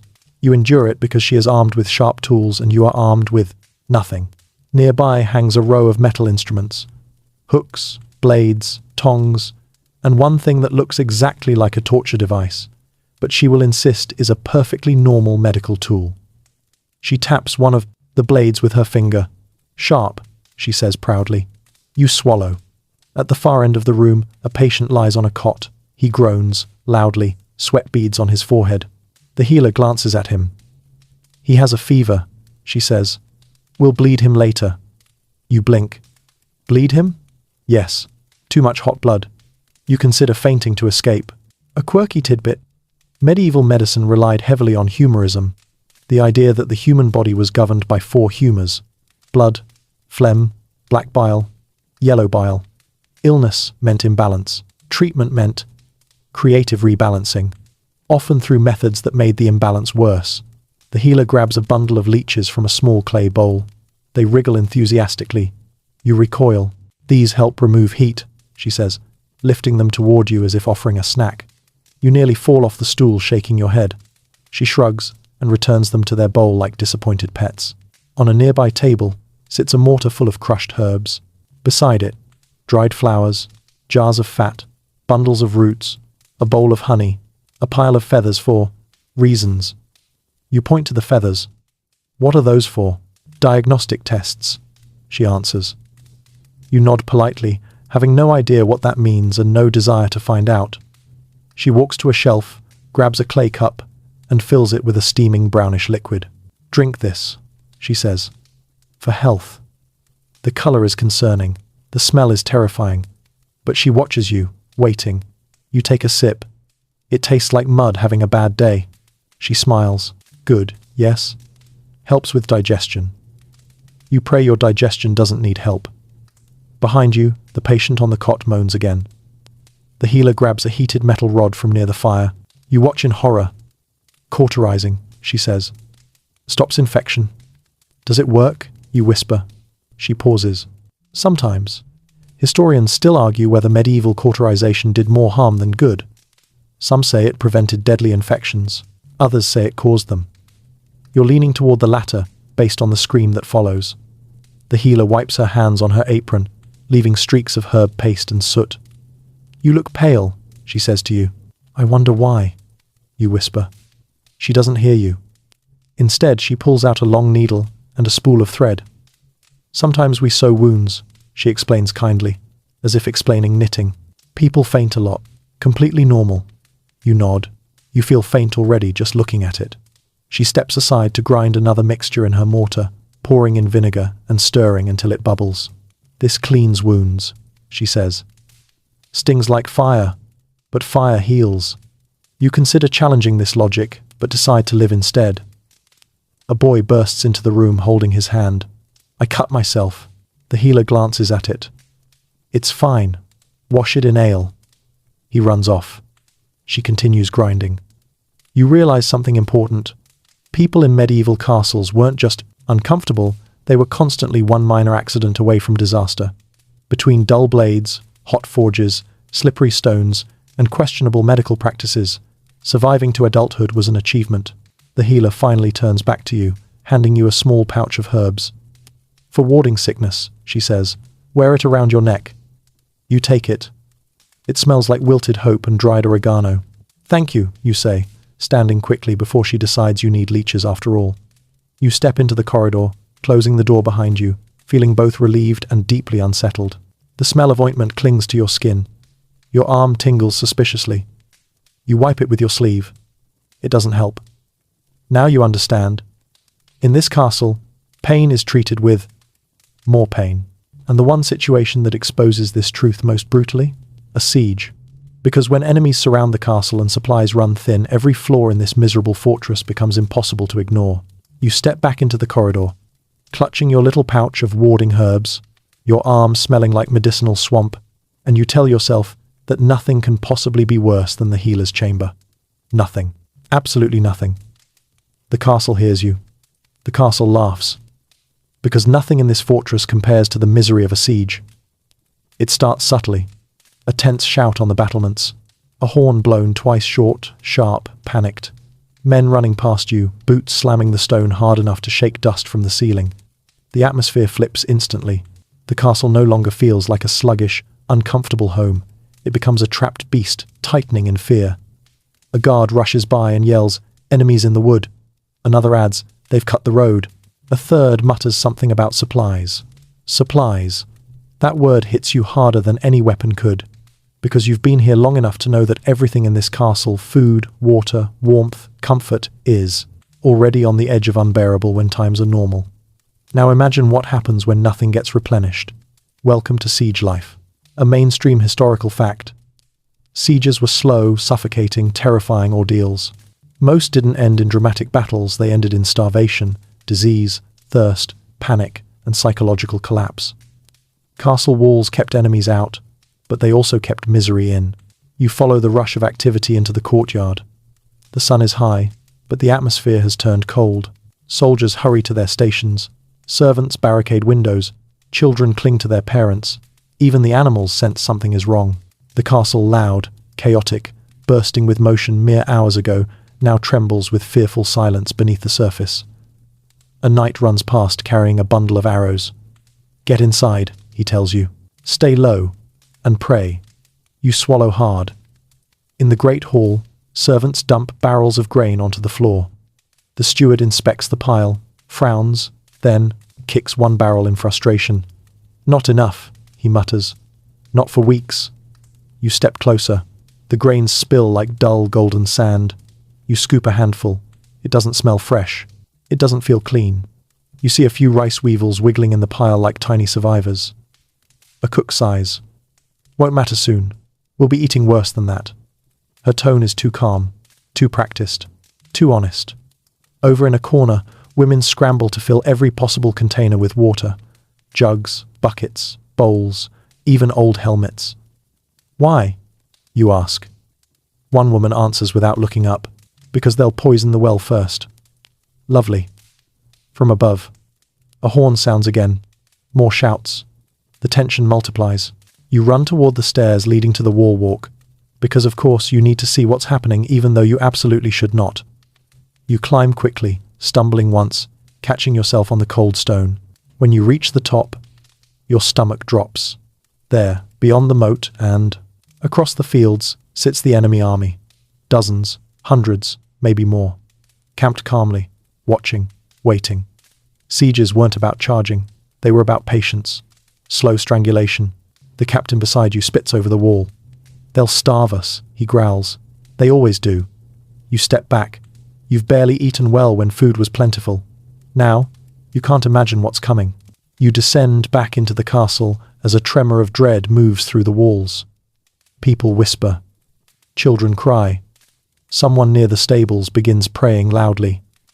Hours pass. Supplies get counted and recounted. Doors get barred. Fires get stoked. Weapons get stacked.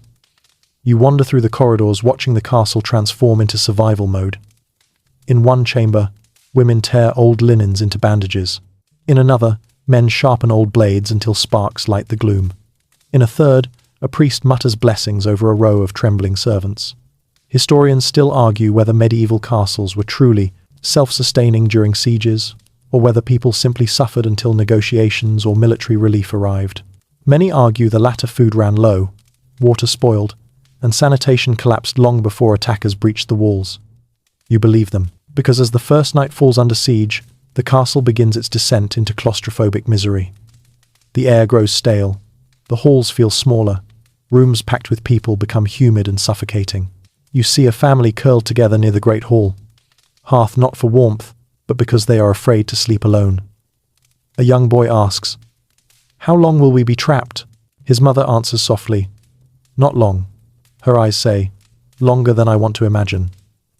By day 3, the changes are dramatic. Food rations shrink, bread slices thin, pottage becomes more water than grain. People eye the chickens with hunger. People eye the dogs with complicated expressions. Water grows scarce. The well water tastes wrong, earthy, metallic.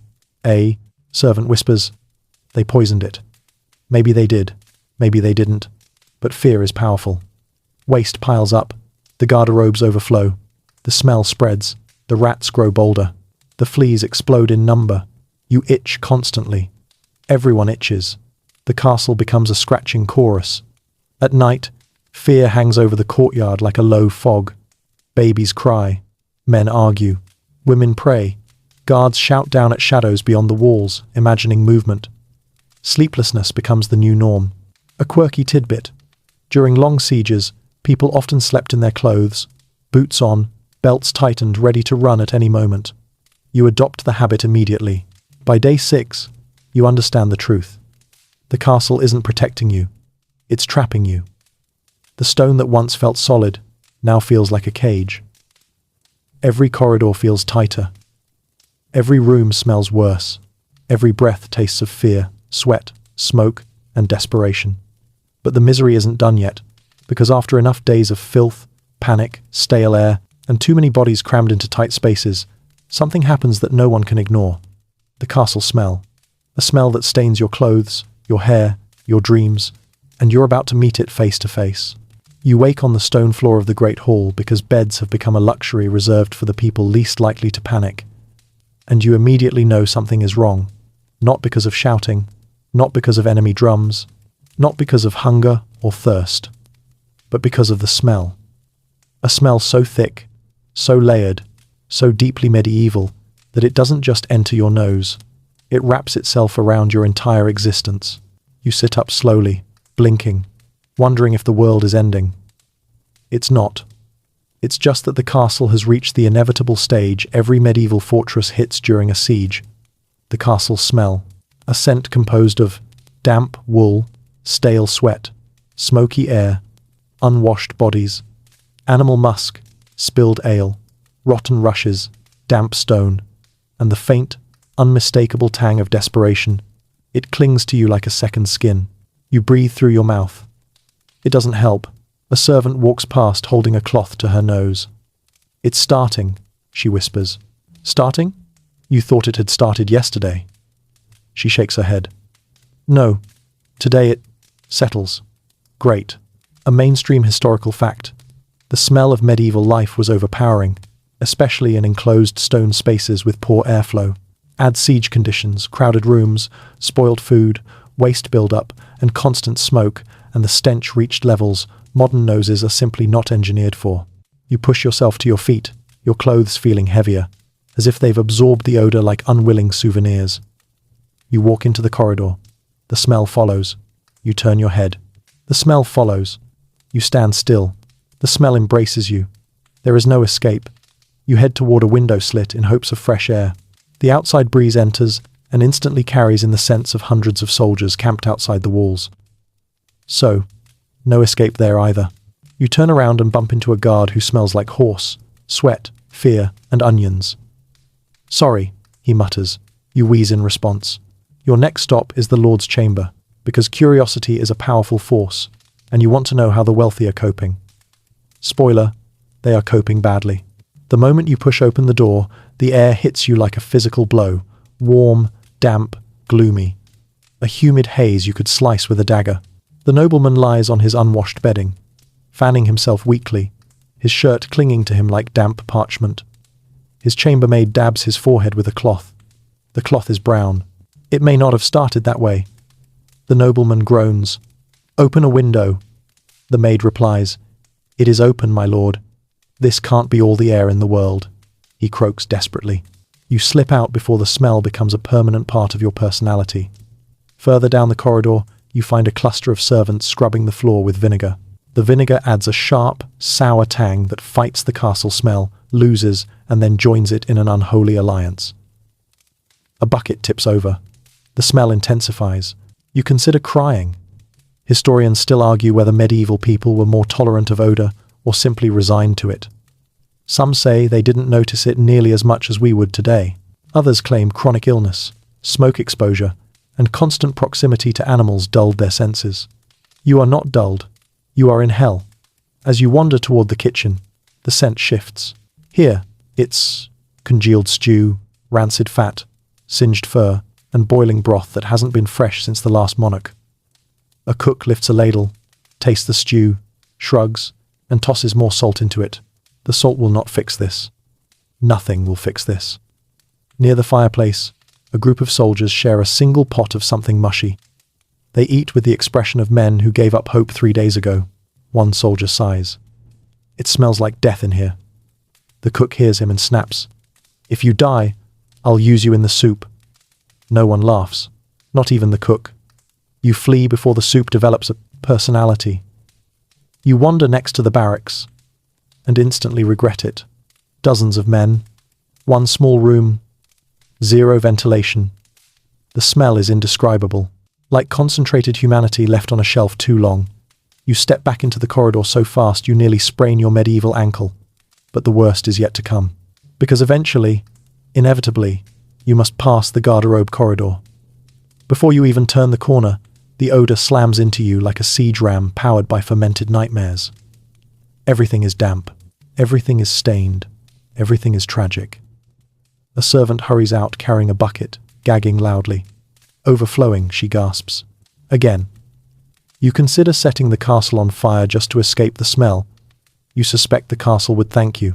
Then, as if the universe wants to add insult to injury, you feel something brush against your ankle. A rat. A large rat. A large rat that smells better than the castle. That alone is terrifying. You stumble back into the courtyard for air. It helps. Slightly. The air here smells like sweaty horses, manure, hay, and smoke. And yet, it's the nicest scent you've experienced all day. A dog runs past you. You lean down. You sniff the dog. The dog smells amazing. You have reached the lowest point of your life. You lean against the wall, breathing heavily, waiting for your senses to recover. They do not recover. Instead, the castle smell becomes your new reality. A permanent companion. A scent that will cling to your hair and clothes long after you leave. And speaking of leaving, tomorrow, if the enemy doesn't storm the walls, there is a chance you can escape. a real chance, because Section 20 is waiting. And with it, the moment you finally depart this stone-scented misery and return to breathable air. You wake at dawn, if you can call this pale, smoky light dawn, with a single, overwhelming emotion. The need to get out. Not want, not hope, need. Your head aches from the stale air. Your hair smells like a mixture of torch smoke, boiled onions, and damp wool. Your clothes feel heavier than yesterday, as though the castle has been quietly embedding its history and its odor into every fiber. Even your boots groan when you stand, as if begging you not to walk them through one more medieval problem. But today is different. Today, the siege line is quiet. Today, a faint breeze slips through the window slit.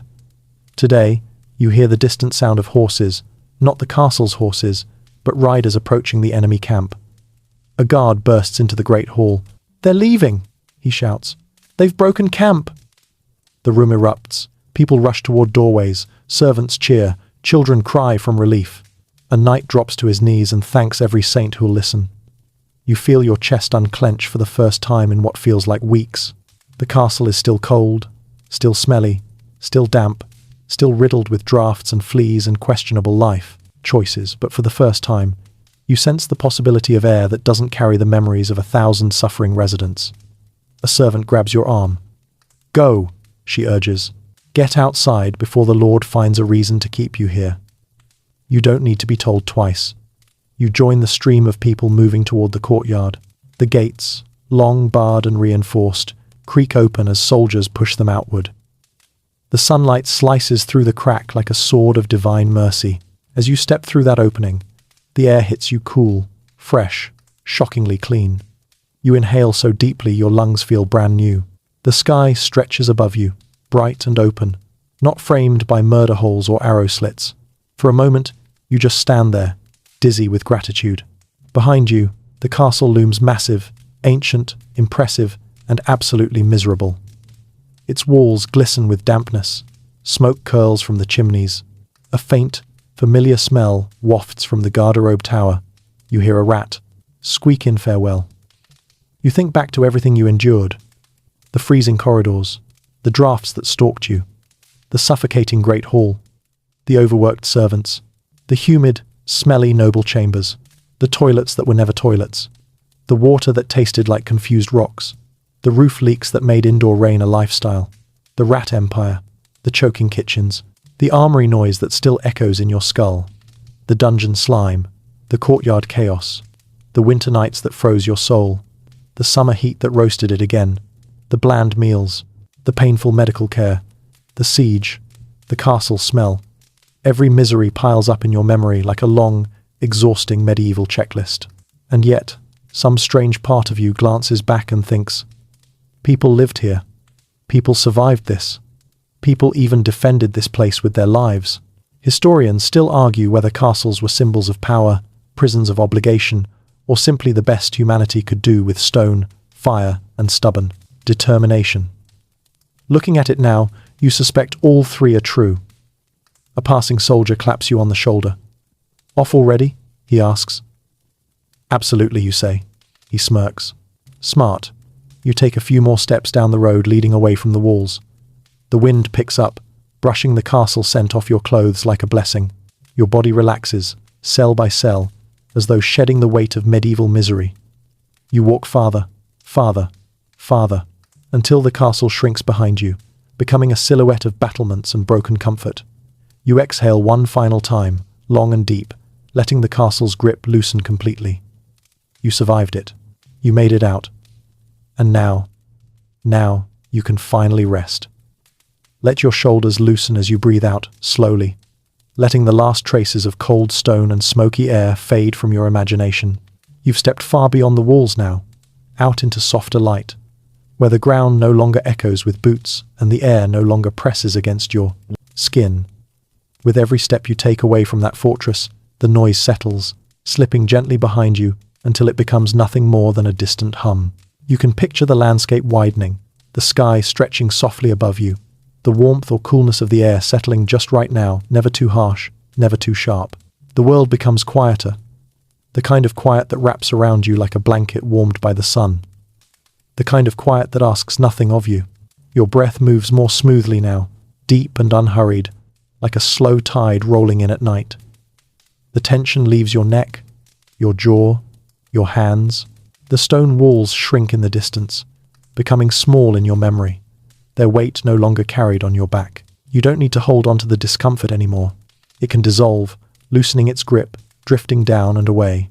Let your mind drift the same way, gentle, unforced, like settling into soft grass after a long walk. Thoughts can come and go without demand. Sounds dim, edges blur. The world eases into a soft, steady rhythm. You're safe. You're warm. You're free of the chill and the noise, free of the castle's breath against your neck. Only calm remains, quiet, steady, and familiar. When you're ready, you can close your eyes and let that calm carry you the rest of the way into sleep.